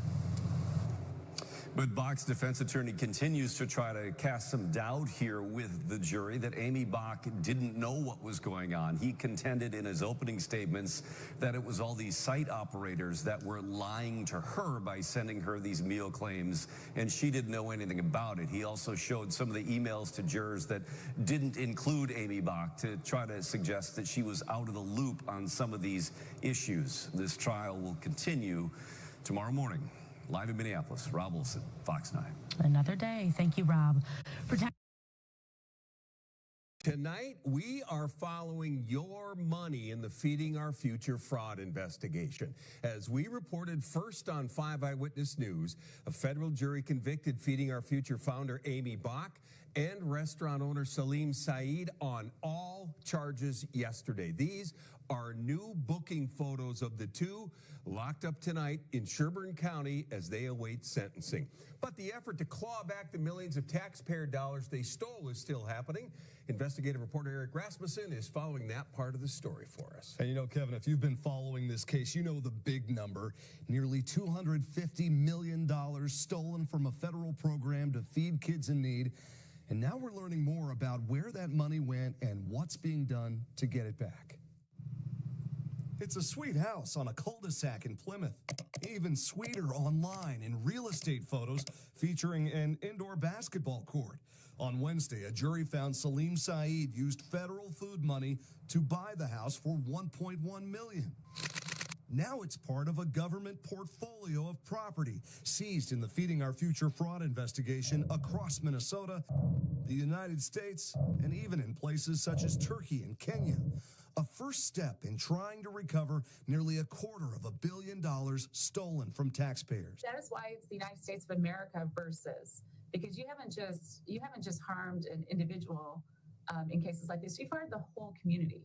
Former U.S. Attorney Erica McDonald says the job of getting money back falls on the Financial Litigation Unit, or FLU, in the federal prosecutor's office. Are we talking about houses, cars, jewelry, bank accounts?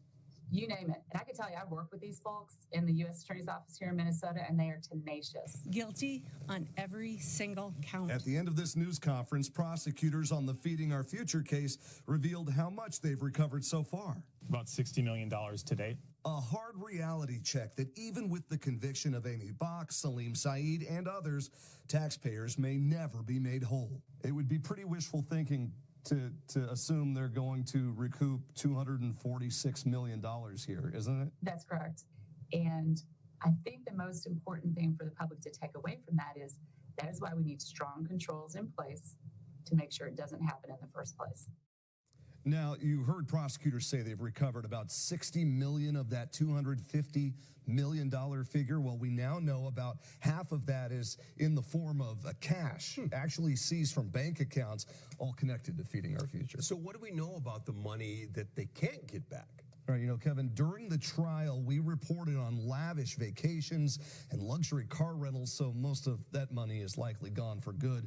You also have to factor in depreciation of the cars and other property that was seized. And, you know, don't forget, Amy Bach's second in command at Feeding Our Future in this case, well, he fled the country in 2021, so it's hard to know exactly how much money went out the door with him. I'd never seen a visual like that, though, about where they know, at least what they know of where the money is now. It's really expansive. Okay, thanks, Eric. Of course, you can count on 5 Eyewitness News to track the fallout from these verdicts and every new development in the cases of the other Feeding Our Future defendants. Get updates here on air and, of course, on the KSTP app.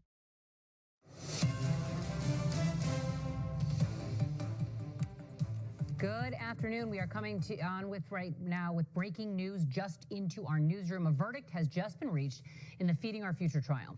Founder Amy Bach and her co-defendant Salim Saeed, the co-owner of Safari Restaurant, are both facing a list of charges. Bach and Saeed accused of conspiring to steal $250 million of taxpayer money from the federal child nutrition program. And our reporter Eric Rasmussen is live outside the courtroom right now, just learning about this verdict. Do we have details yet, Eric? We don't have a not guilty or guilty on any of these counts yet. What I can tell you, actually, let me correct myself. The first verdict to the first count against Amy Bach, the former executive director of Feeding Our Future, the founder of that nonprofit, has come in. We now have 2 guilty verdicts, count 1 and count 2. That's conspiracy to commit wire fraud, and the guilty verdicts just keep rolling in. This is live as I'm receiving word from my 5 Eyewitness News colleague up on the 13th floor in the courtroom, Morgan Redekop. We now have guilty 1, 2, 3, 4 guilty counts. Make that 5, 6. They're coming in. This is a variety of charges against Amy Bach for wire fraud, conspiracy to commit wire fraud. And she is charged with 7 counts in all. And we're going to see just in a moment here if there's a clean sweep of guilty verdicts against Amy Bach. We are waiting on count 40. This is federal programs bribery, and she has been found guilty by the jury. And this is really remarkable because this jury took just about 5 hours to deliberate this case, this trial that's been going on for almost 6 weeks now. Of course, the overarching allegation here is that Amy Bach and Salim Saeed orchestrated the largest pandemic fraud in the nation through her nonprofit, claiming to feed kids that never got fed and raking in nearly $250 million in the process.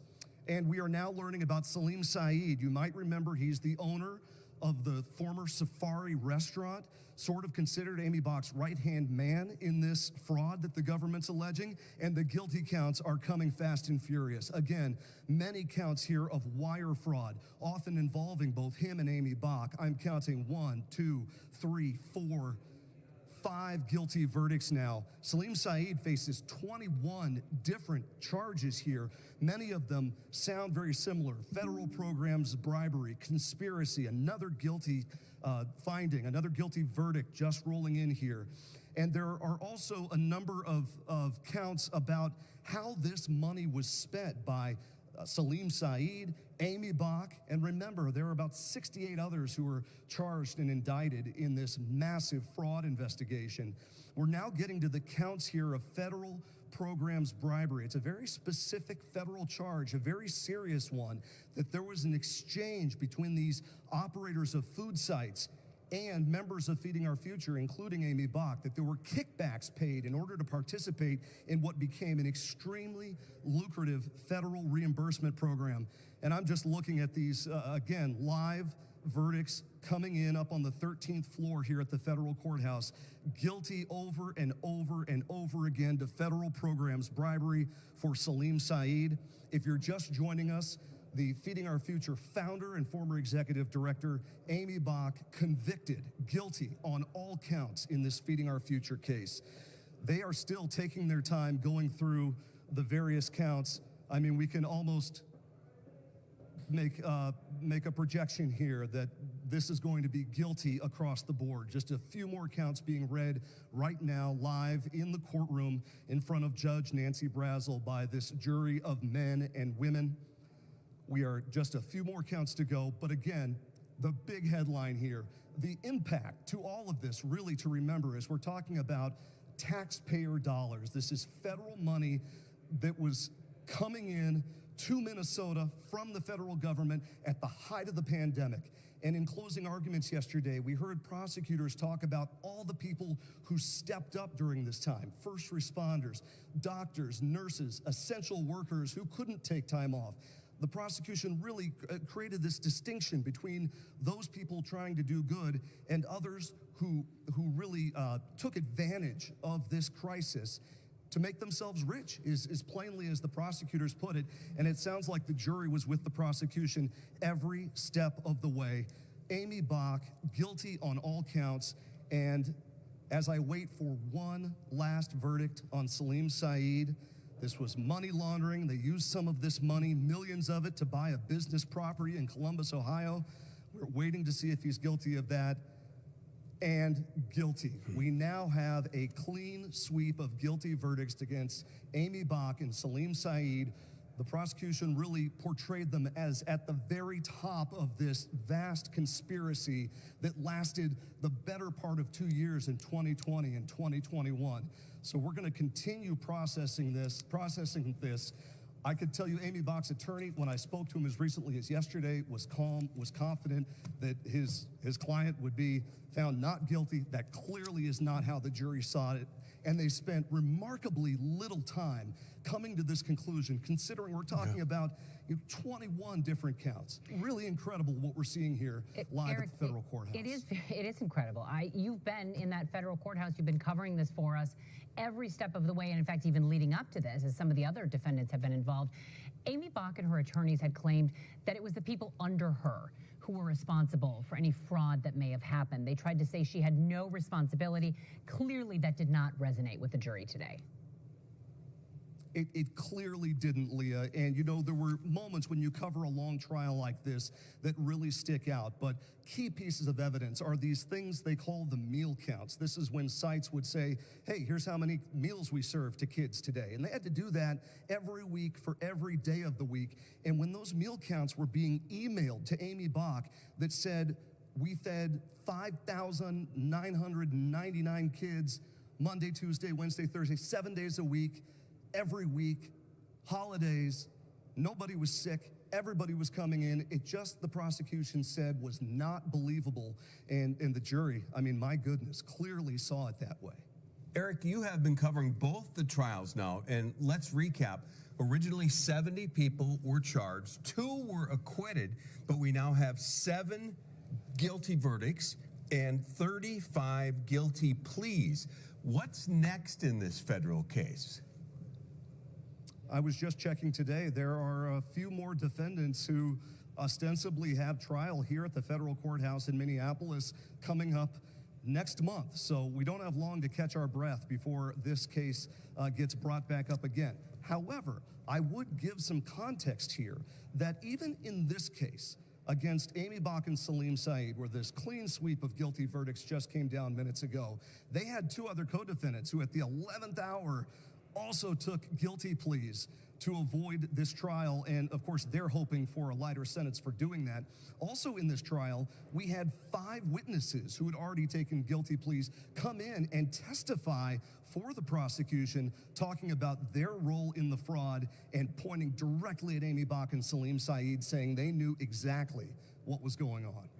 Guilty on all charges, Eric. That's what we're seeing in the courthouse today.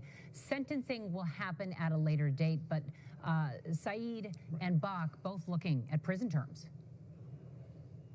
They are. I mean, it doesn't take long to look it up. You can see that each of these charges, these federal charges, wire fraud, bribery, money laundering, are all very serious. Now, in Amy Bach's case, at least, I'm sure there's going to be some discussion about her lack of any meaningful criminal history. That might impact what happens at sentencing. But both of these people are looking at decades in federal prison for, again, the significance of this, how massive it was. It's going to be interesting to see if the judge at sentencing provides any leeway at all. And Eric, one last question. Do we expect to hear from defense attorney and prosecutors this afternoon? You know, I was just texting with Amy Bach's attorney, Kenneth Udoa-Bach, this morning. Of course, we thought we were settling in for a long deliberation that might last days. And he said the hope was that they would hold some type of news conference. He added, you know, there's the caveat that if she's convicted, obviously everything can change. On the prosecution side, I could tell you that we have heard the prosecution, the U.S. Attorney's Office is planning to hold a news conference at some point. We have to believe that's going to happen today, and of course, we'll be there for that as well. All right, Eric, we know you will. Our team, our 5 Eyewitness News team, has been at the courthouse for all of this, covering this for weeks, for months, really, now at this point. So we will have continuing coverage of these verdicts, the fallout. We will hear from attorneys when they choose to speak. We're watching what comes next in this massive fraud investigation. So stay with us here on TV and with our KSTP app. Allegedly, the biggest welfare fraud in American history is now exploding in Minnesota, and at the center of it is a name that's raising questions in Washington. Federal agents say Abdul Dahir Ibrahim, an illegal immigrant from Somalia, has finally been detained by ICE and placed in custody at the McCook facility in Nebraska. But here's where it gets explosive. Despite a long track record of crimes, from lying to police, driving without a valid license, and multiple violations, he still managed to get close to some of Minnesota's most powerful Democrat politicians. Photos now circulating online show Ibrahim smiling next to Governor Tim Walz, Congresswoman ILHAN Omar, and former Minneapolis mayoral candidate Omar Fateh. ICE says Ibrahim was already convicted in Canada for asylum and welfare fraud before entering the United States, and a judge ordered him removed all the way back in 2004. You know, you told me to look into Minnesota and their fraud on visas and their programs. 50% of them are fraudulent, which means that wacko Governor Walz either is an idiot or he did it on purpose. And I think he's both, sir.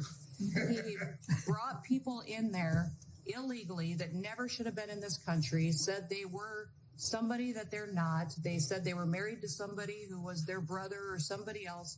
Fraudulent visa applications, signed up for government programs, took hundreds of billions of dollars from the taxpayers, and we're going to remove them and we're going to get our money back. And we're going to, this next year, make sure that we only put people in leadership positions in this country that love this country and have its back. So thank you for letting us get up every day and have a purpose.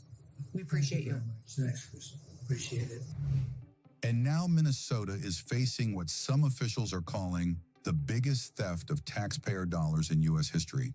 ICE agents recently arrested a number of Somali nationals in Minneapolis, and sources say more arrests are coming.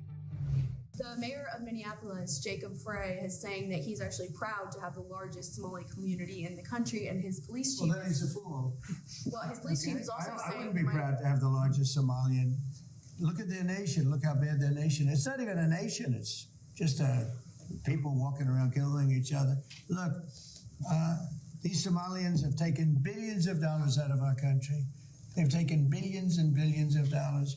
They have a representative, ILHAN Omar, who they say married her brother. That's a fraud. She tries to deny it now, but you can't really deny it because, you know, it just happened. She shouldn't be allowed to be a congresswoman, and I'm sure people are looking at that. And she should be thrown the hell out of our country. And most of those people, they have destroyed Minnesota, okay? Minnesota, you have an incompetent governor. You have a crooked governor. He's crooked as hell, but he's incompetent. Waltz he should be ashamed. That beautiful land, that beautiful state, it's a hellhole right now. And the Somalians should be out of here. They've destroyed our country. And all they do is complain, complain, complain. You have her. She's always talking about the Constitution provides me with, go back to your own country and figure out your Constitution. All she does is complain about this country. Without this country, she would not be in very good shape. She probably wouldn't be alive right now. So Somalia is considered by many to be the worst country on earth. I don't know. I haven't been there. I won't be there anytime soon, I hope. But what Somalia and what the Somalian people have done to Minnesota is not even believable. It's not even believable. And a lot of it starts with the governor. A lot of it starts with Barack Hussein Obama, because that's when people started coming in. And you have to have people come in that are going to love our country, cherish our country. They want to kiss our country goodnight. They talk about our country. We want them to pray for our country. And this is not the people living in Minnesota. And she's a disaster. She should not be, and her friends shouldn't be allowed. Frankly, they shouldn't even be allowed to be Congress people, okay? They shouldn't even be allowed to be Congress people because they don't represent the interests of our country. Anybody else? Mr. President, you on Somali immigrants. The automakers spent billions on meeting the Biden EV rules. Should they be able to recoup that somehow? Given the change, and there's a question about the violation? No. I'm not letting them recoup. They're going to do just fine. You know how they recoup? From this point forward, they'll do very well. Can you also talk about the USMCA and what you're thinking about renegotiating that with the automakers? Well, we're you know, that's just an ongoing thing. It expires in about a year, and we'll either let it expire or we'll maybe work out another deal with Mexico and Canada. But look, Mexico and Canada have taken advantage of the United States, like just about every other country, in all fairness. It's not them, I'm not blaming them. But every country, because we had stupid people running our country. We had a lot of stupid people running. That's why we have $38 trillion in debt. But the beautiful thing about the tariffs is we'll start paying off that debt. The money coming in, they're finding money in our country now that they never knew existed. The other day, $30 billion. Where did it come from? I said, why don't you check the tariff shelf? They said, sir, that tariff hasn't started yet. It doesn't start till January. I said, no, it started 2 months ago. They called back, sir, you're right, it was from tariffs. No, we have a whole different country. I hope the Supreme Court, I pray that the Supreme Court understands the importance of the sensible, really, I mean, this would be country threatening if something happened with regard to that. You know, the people that brought that case are bad people. They're very bad people. They hate our country. They represent foreign countries, including China, but they represent, and China's paying us a lot of money now in tariffs, but they represent people that really don't like our country much. And I know some of them, and they're scum. In my opinion, they're scum. They're absolute scum. And they're not suing for any good reason. They're just suing to see if they can stop it because they make money if this country does badly. You know? So, but we're taking in trillions of dollars. We're stopping wars. we have great national security because of tariffs. And then to think that we have to even go and justify this. The reason a lot of these people, I can tell you this, maybe we would have the political people, we wouldn't have these people without tariffs. The people that are up here from Stellantis and Ford and General Motors, great companies, including this gentleman, they wouldn't be here today if we didn't have tariffs. They'd be building their plants in Mexico and other places. They're leaving Mexico and they're leaving Canada. They're leaving because they ripped off our country. They took our businesses away from us. And now because of tariffs, they're all coming back. So it's a great thing. Thank you very much, everybody. Thank you.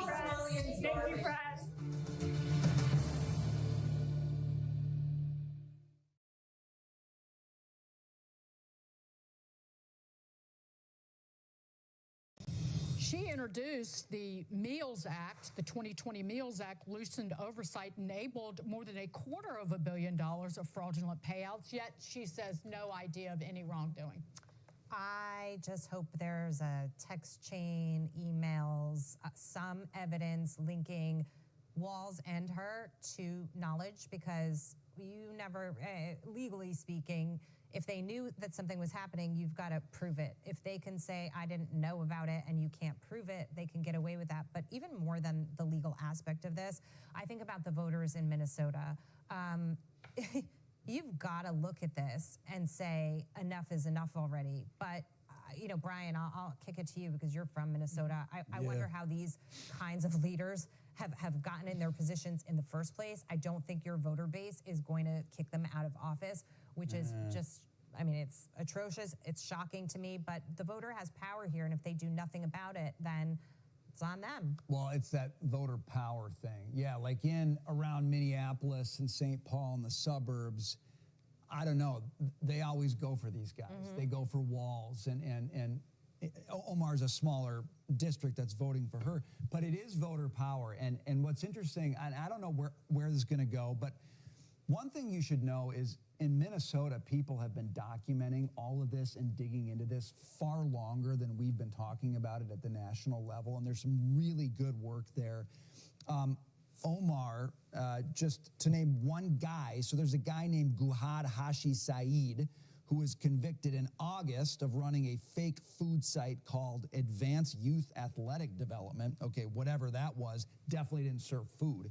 But that guy worked for Omar in 2018 and 2020 as a campaign enforcer.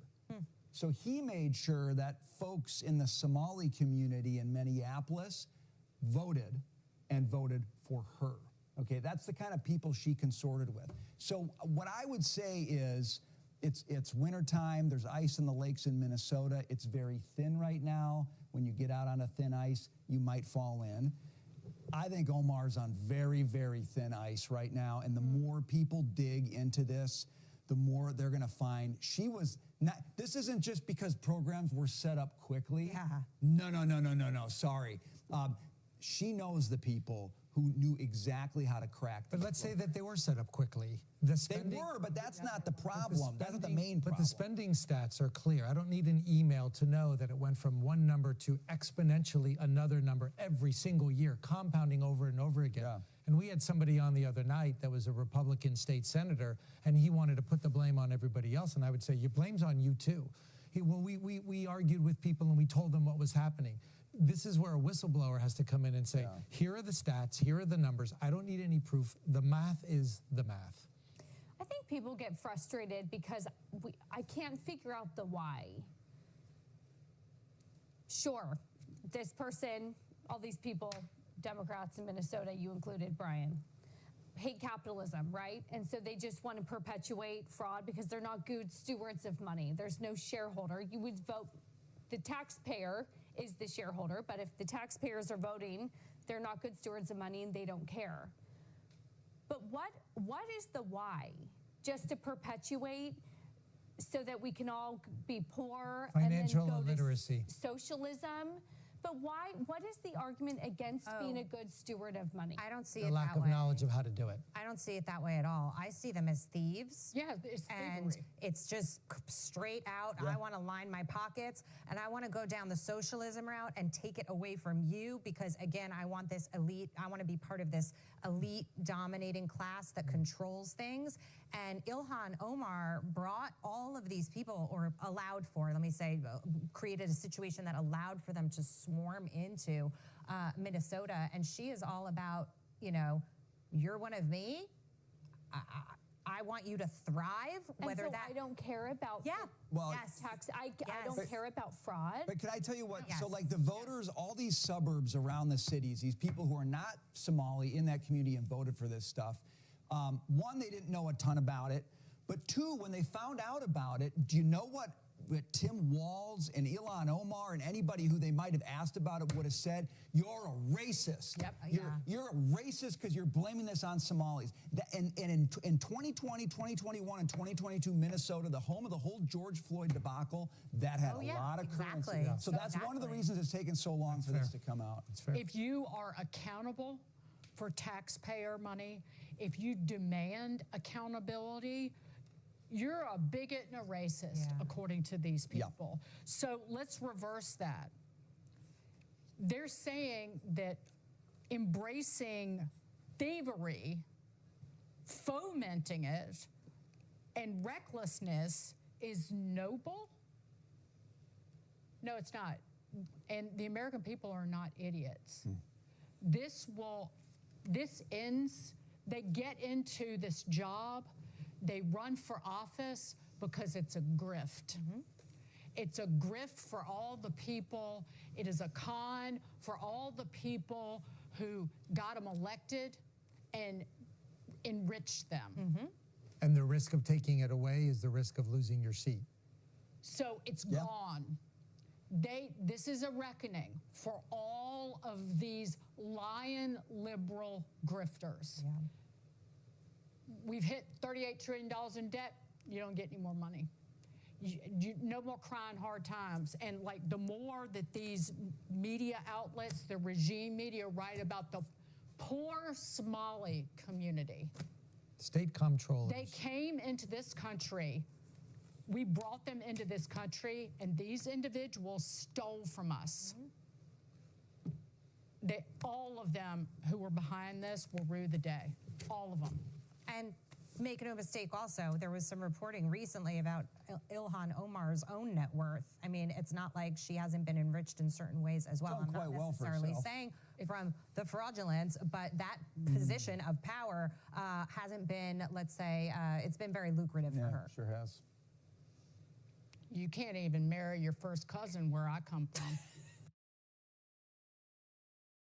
Good evening. Thanks for joining us tonight. I'm Julie Nelson. And I'm Rena Sturgeonopoulos. We begin tonight with yet another suspect now indicted in the massive Feeding Our Future fraud scandal. The Minneapolis grocery store owner is the 77th defendant charged in that extensive scheme. And prosecutors allege he has ties to other suspected fraud as well. Lou Ragoose joins us now with our top story. Lou?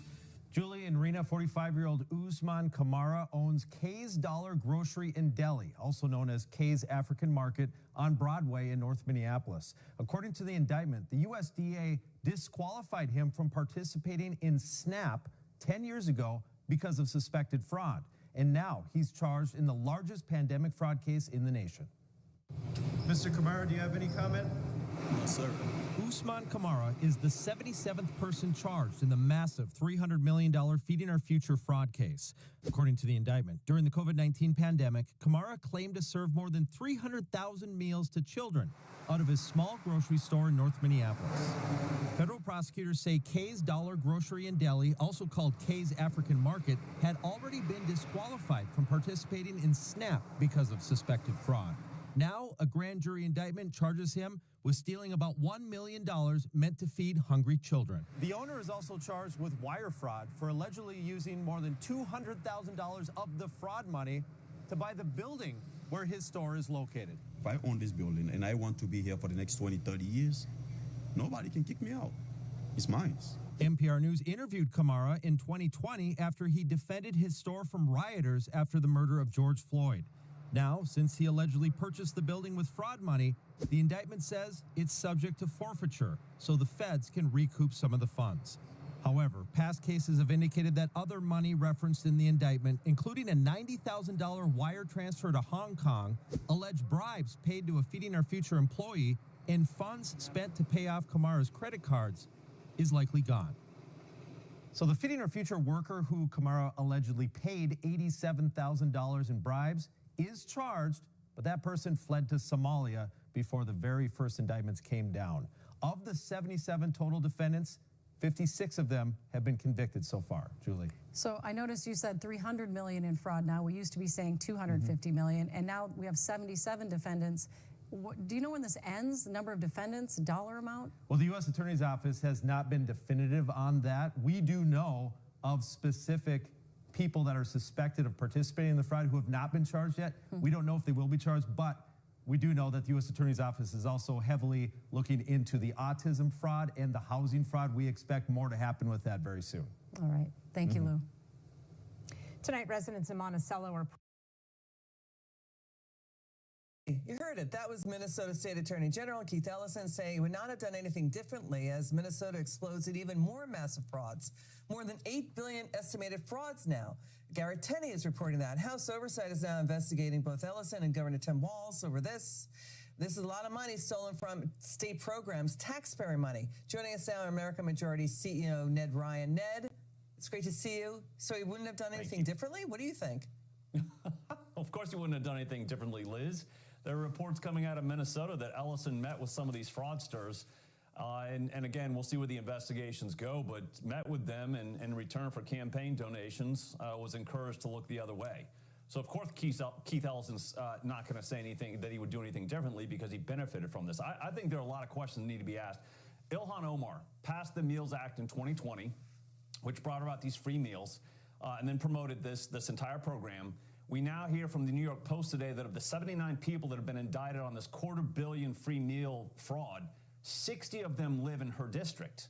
I want to know, what did ILHAN Omar know? When did she know it? What did Tim Walz know? When did he know it? What did Keith Ellison know? And when did he know it? I'm not interested in congressional investigations, Liz. I'm interested in U.S. Attorney criminal investigations into ILHAN Omar, Tim Walz, and Keith Ellison, because we're not talking chump change. We're talking billions upon billions of dollars in fraud. And I want to also make this other point. We're talking about Somali fraud. It's not Somali fraud.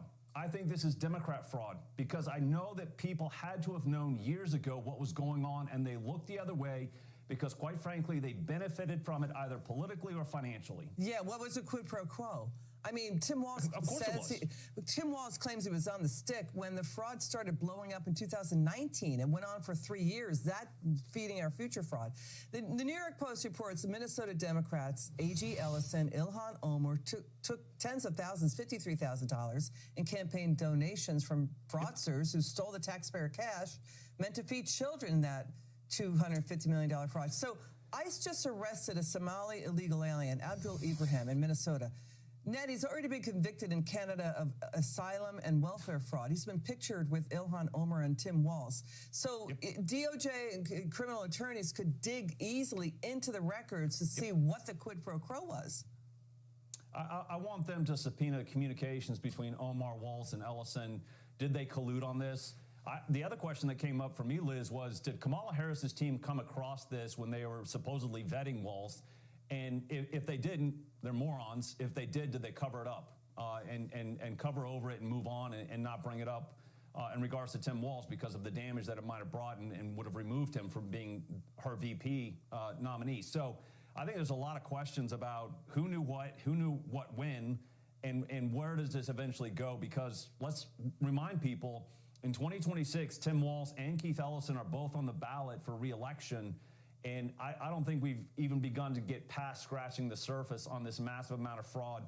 And the last thing I would remind people too is the money that is being sent back to Somalia, how much of it actually went into al-Shabaab's pockets, a jihadist radical Muslim terrorist organization in which Chris Rufo has made the point, maybe the Minnesota taxpayers are one of the largest funders of al-Shabaab. A lot of questions, a lot of answers are still missing. We're going to be seeing this story for weeks to come. Ned Ryan, thank you so much. Good to see you. Today, a judge handed down the longest sentence so far in the Feeding Our Future fraud scandal. Amazingly, it's not the only major development in court. Turns out the $250 million estimate is only a drop in the bucket to what the fraud cost the taxpayers. Lou Ragoose lays it all out for us. As the ringleader in a group that stole nearly $50 million and the mastermind behind the plot to bribe a juror in his trial, 36-year-old Abdiaziz Farah is one of the most prolific fraudsters in the Feeding Our Future case. Yeah, he's one of the worst for several factors. Acting U.S. Attorney Joe Thompson says Farah was one of the very first people to begin defrauding taxpayers during the pandemic, recruiting others, and claiming to serve 18 million meals to children, at first out of his tiny Empire Cuisine and Market in Shakopee. Eventually, making more absurd claims, such as serving kids in big open fields to the tune of nearly $50 million. People in this case not only took tens of millions of dollars, but laundered much of it abroad and sent much of it to Kenya, among other things. They were building an entire apartment building in Nairobi. The feds can't get back the cash Farah sent or the property he bought in Kenya, but they did seize 5 luxury cars and all the U.S. property he bought, including lots on Prior Lake, where he planned to build a multi-million-dollar home. At his sentencing hearing, Farah apologized for trying to bribe one of his jurors, saying he panicked, but he said nothing of his role in the fraud scheme. The sense I got was he's sorry he got caught. Judge Nancy Brazel sentenced Farah to 28 years in prison, the longest sentence so far among the pandemic meal fraud suspects. And afterwards, Thompson updated the scope of the overall loss of taxpayer money. So the $50 million that they took, most of that's in addition to the $250 million that's commonly cited as the total loss amount in this case. So the total loss in this case is well in excess of $300 million and possibly in excess of $400 million. Now, the reason for that, the $250 million number accounts for the fraud that was run through the nonprofit sponsor called Feeding Our Future. But Farah's group worked with a different sponsor called Partners in Nutrition. No one from Partners has been charged yet. Thompson says they're still investigating. Farah still needs to be sentenced for the juror bribe, which will likely add more years to his 28-year sentence. Rena. There are breaking developments tonight in KARE 11's housing hustle investigation. Another major figure at the center of Minnesota's housing stabilization fraud scandal is now admitting guilt. Investigative reporter AJ Legault is in St. Paul with the story. Mr. Adal, can we ask you some questions? Assad Adal did not want to talk outside St. Paul federal court. How many vulnerable people did you leave sitting in a snowbank so you could line your own pockets? But once inside, he admitted on the record that his company, Leo Human Services, ripped off taxpayers to the tune of $2.7 million while falsely claiming to help 250 people find housing. How would you describe that $14,000 that was billed to your Medicaid? Fraud on every level. I never met with them. I've never even seen them. KARE 11 first began investigating the BMW driving business owner earlier this year. We have so much work to do. I mean, I'm being asked questions here. Well, people say you're not doing work, that you're billing thousands of dollars for work that's not being done. Come on, man. Let's take the proper channels, man. I'm doing everything I am correctly. But that was not true. KARE's investigation exposed a family fraud factory operating out of this Blaine home. Assad's brother, Anwar Adal, was running another HSS company called Liberty Plus, also stealing from taxpayers and preying on vulnerable Minnesotans desperate to find a home. And you're sitting there in the cold thinking, okay, any day now, any day now. And that any day never comes. When agents raided the Adal brothers' home, they seized stacks of cash, tens of thousands of dollars hidden under a mattress and in a suitcase beneath the stairs. How did you and your brother get involved in this HSS scheme? As part of his plea deal, Assad admitted he used the millions he fraudulently billed to lease that BMW and buy property in Kenya. How much money did you move overseas? Both he and his brother have now pled guilty to wire fraud and face 4 to 5 years in prison when sentenced at a later date. These federal fraud prosecutions are just beginning to ramp up. Later this week, we'll reveal the latest findings in our KARE 11 investigation that uncovered how fraud allegations in yet another Minnesota Medicaid program are tied to a man's death. In St. Paul for KARE 11 Investigates, I'm AJ Legault. If you have something you'd like our investigative team to look into, just send an email to investigations@kare11.com. Rich, thank you. 5 Investigates continues looking into one of Minnesota's most expensive programs. It's a Supplemental Nutrition Assistance Program, or SNAP. Tonight, investigative reporter Kirsten Swanson reveals the state hasn't used a new tool aimed at cutting off the flow of taxpayer dollars at the first signs of fraud. Kirsten? Kevin and Lindsay, by the numbers, the SNAP program in Minnesota is massive. Close to 440,000 recipients rely on it. And in the past year, the state gave out nearly $875 million. But when people try to take advantage of the system, we wanted to know what the state is doing to stop them. Your department has said that fraud in SNAP is incredibly rare. Can you give us some context there to help us understand what that means? Sure. Tiki Brown is commissioner of the Minnesota Department of Children, Youth, and Families. Less than 1% of all participants are found to have committed an intentional program violation. Data provided by DCYF 25 Investigates shows that from July 2024 through June 2025, the state completed nearly 8,000 investigations into potential fraud. They found fraud in 555 of those cases. Is that system working? It is absolutely working. It is absolutely working. We have the exact right protocols in place to ensure that if people knowingly provide false information, we have the ability to contact them and to collect information from them and to prosecute them to the fullest extent of the law. Part of that process, Brown says, is getting the money back. And this year, the legislature added a powerful tool to help. A new state law allows state agencies to withhold payments to a program participant for up to 60 days if they find evidence of fraud. DHS says it has now cut off payments to 11 providers. It's already being used in other safety net programs, but 5 Investigates found SNAP isn't one of them. At what point in that investigative process are the benefits stopped? I believe it's once prosecution has occurred. Days after this interview, DCYF confirmed it is not currently using that new authority. Instead, the department relies on a state statute that disqualifies an individual from receiving SNAP payments only after they're found to be guilty of wrongfully obtaining assistance. That same law also requires the state to claw back any money that's fraudulently obtained. Brown says they go as far as working with the IRS to get that done. From mid-2024 to mid-2025, DCYF says the state recouped about $7.3 million in what it describes, guys, as overpayments. So last night in your reporting, you mentioned it takes 3 instances for somebody to be disqualified from the SNAP program. Any idea how many people that is? Right, permanently disqualified Right. is the way that they say it. So we did ask the department that question earlier today. A spokesperson says their data team is still working to compile that information. As soon as we have it, we'll of course update the story online at kstp.com. Okay. Kirsten Swanson from 5 Investigates. Now, if you have concerns about waste, fraud, or abuse in government programs, our investigative team wants to hear from you. Please send them a tip at kstp.com.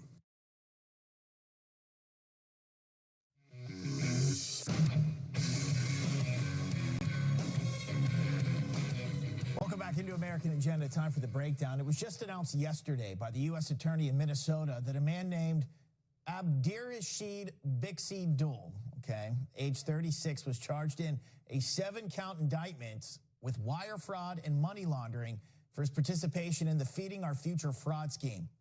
Dul is the 78th defendant charged in the largest COVID-19 fraud scheme in the country.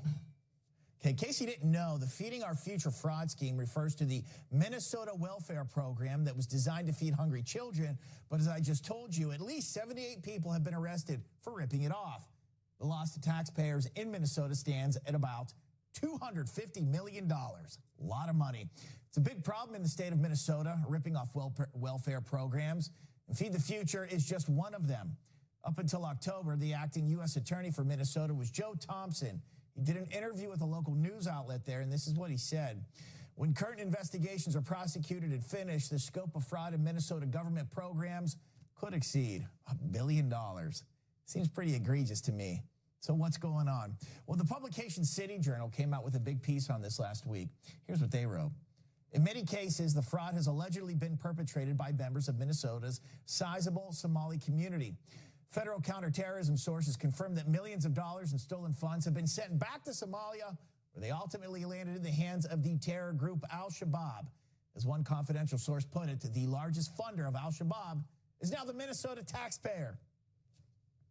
Basically, Minnesota came up with a bunch of welfare programs and then a certain community at large. They defrauded it and then funneled the money to a terror group in Somalia, Al-Shabaab.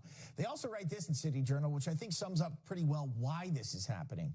Our investigation shows what happens when a tribal mindset meets a bleeding heart bureaucracy. When imported clan loyalties collide with a political class too timid to offend, and when accusations of racism are cynically deployed to shield criminal behavior. The predictable result is graft, which taxpayers left to foot the bill. I think that's fairly accurate. It's bad enough that Congressman Tom Emmer put out this press release yesterday, quote, Minnesota has become the land of 10,000 frauds under Tim Walz now. Reports have uncovered that these stolen taxpayer dollars are funding Al-Shabaab terrorists. This is not only a grave national security concern, it's a slap in the face to the hardworking, law-abiding people of Minnesota. It's also bad enough that the president is now involved. He posted this to Truth Social. Minnesota, under Governor Tim Walz, is a hub of fraudulent money laundering activity. I am, as President of the United States, hereby terminating, effective immediately, the temporary protected status for Somalis in Minnesota. Somali gangs are terrorizing the people of that great state, and billions of dollars are missing. Send them back to where they came from. It's over.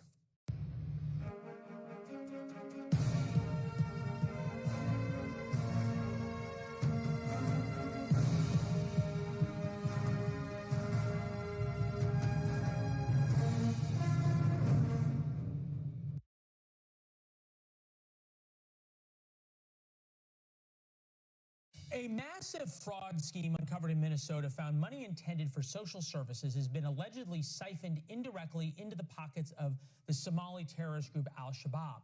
Somali immigrants in Minnesota have reportedly been abusing systems meant to help the most unfortunate among us, including the latest federally funded autism services. The autism fraud scheme reportedly amassed $14 million through Medicare claims for services that were never provided, involving kids who never had autism. And the Somali immigrants behind this web of schemes have allegedly stolen billions from taxpayers, much of the money going back to the Somali government, where it would then end up in the hands of terrorists. Manhattan Institute investigative reporter Ryan Thorpe was one of the first exposing the schemes for their ties to terrorism. With us now, Ryan, a line from your story stuck out. The largest funder of Al-Shabaab is the Minnesota taxpayer, and you cite an unnamed source for that. What is the evidence that all of this money that was taken and the billions upon billions of increased funding in Minnesota for social services ended up in Somalia? Well, billions of dollars of government welfare money is missing in the state of Minnesota. How do we define missing? Well, the fraud is so bad that the U.S. Attorney's Office has come out and indicated that they believe their entire government programs, where the fraudulent claims outstrip the legitimate ones. There are cases where indictments have come down or guilty pleas are already in to the tunes of hundreds of millions of dollars that were fraudulently obtained, filing false claims alongside doctored paperwork. And the indictments are continuing to come. And the U.S. Attorney's Office has made very clear that this is a network of fraud schemes stacked upon fraud schemes, and that while the true dollar figure in terms of stolen funds at this point isn't quite clear, it's safe to say that we're talking about billions of dollars. Okay. It's pretty wild, some of the things that you lay out, including one group called Feeding the Future that went from getting $3.4 million in 2019 to $200 million 2 years later. They grew faster than NVIDIA. How did nobody see that? Or is it that people and the government and those who are supposed to be the watchdogs, like Tim Walz, like Keith Ellison, the Attorney General, there just weren't looking? I think it's safe to say that there was a real unwillingness or inability among Democratic state officials in Minnesota to recognize some pretty obvious alarm bells here. All across these programs, claims were skyrocketing, absolutely spiraling out of control over a short period of time. And the reality is that the Somali community, which is where these large-scale fraud rings have been concentrated within this population in the state, it is a sizable voting bloc. It is a voting bloc you have to win if you're going to win political office in Minneapolis. And so I think that was likely a incentive here that made some people not want to look too closely at what's been going on. Wow. And that would explain why now it's the U.S. attorney looking into it rather than the state law enforcement or state fraud investigators. Is there any indication, Ryan, as you get, and it's one of those things you drop an investigative piece, and then all of a sudden you get 1,000 more tips, that this goes higher, like actually into state government? You get the last 30 seconds. I can't confirm that, so I don't want to get out in front of my skis here. What I can say is that this story has generated additional tips, and it is something that we are continuing to look into as we push forward with our efforts to expose the fraud rings that have been taking advantage of the generosity of Minnesota taxpayers. Yeah, stunning also how little pickup this has gotten around the country in terms of the rest of the media. Applaud your guys' continued work on it. Ryan, come back and talk to us as you uncover more, all right? Excellent. Sounds good. Thank you for watching. Subscribe below and download our News Nation app right now on your phone, and you will get fact-based, unbiased news for all Americans.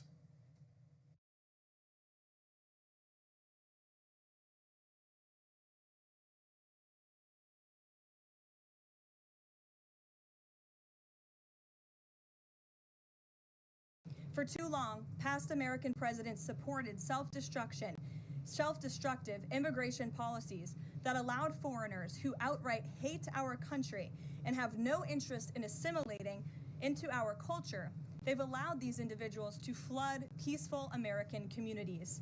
This disastrous approach has drained our welfare program, driven up the cost of housing, suppressed wages, and jeopardized the safety of law-abiding American citizens.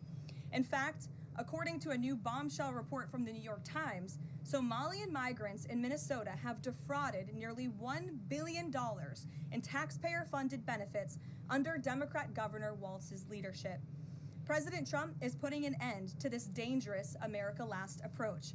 His position is rooted in common sense.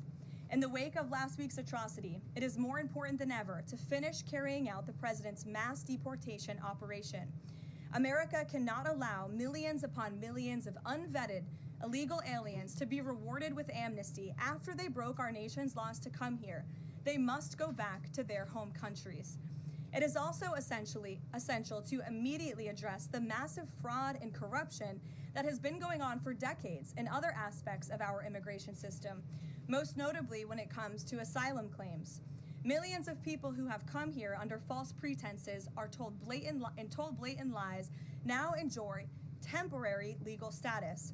President Trump is ending this scam as well, and I would point out that the Democrats have tried to block this administration from doing so at every turn with lawsuit after lawsuit.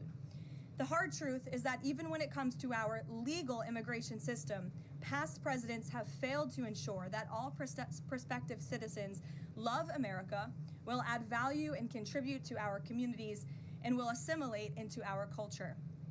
Leaders have a duty to defend and advance the interests of their own people, not foreign nationals. Leaders also have a duty to preserve the integrity and character of our nation's national identity.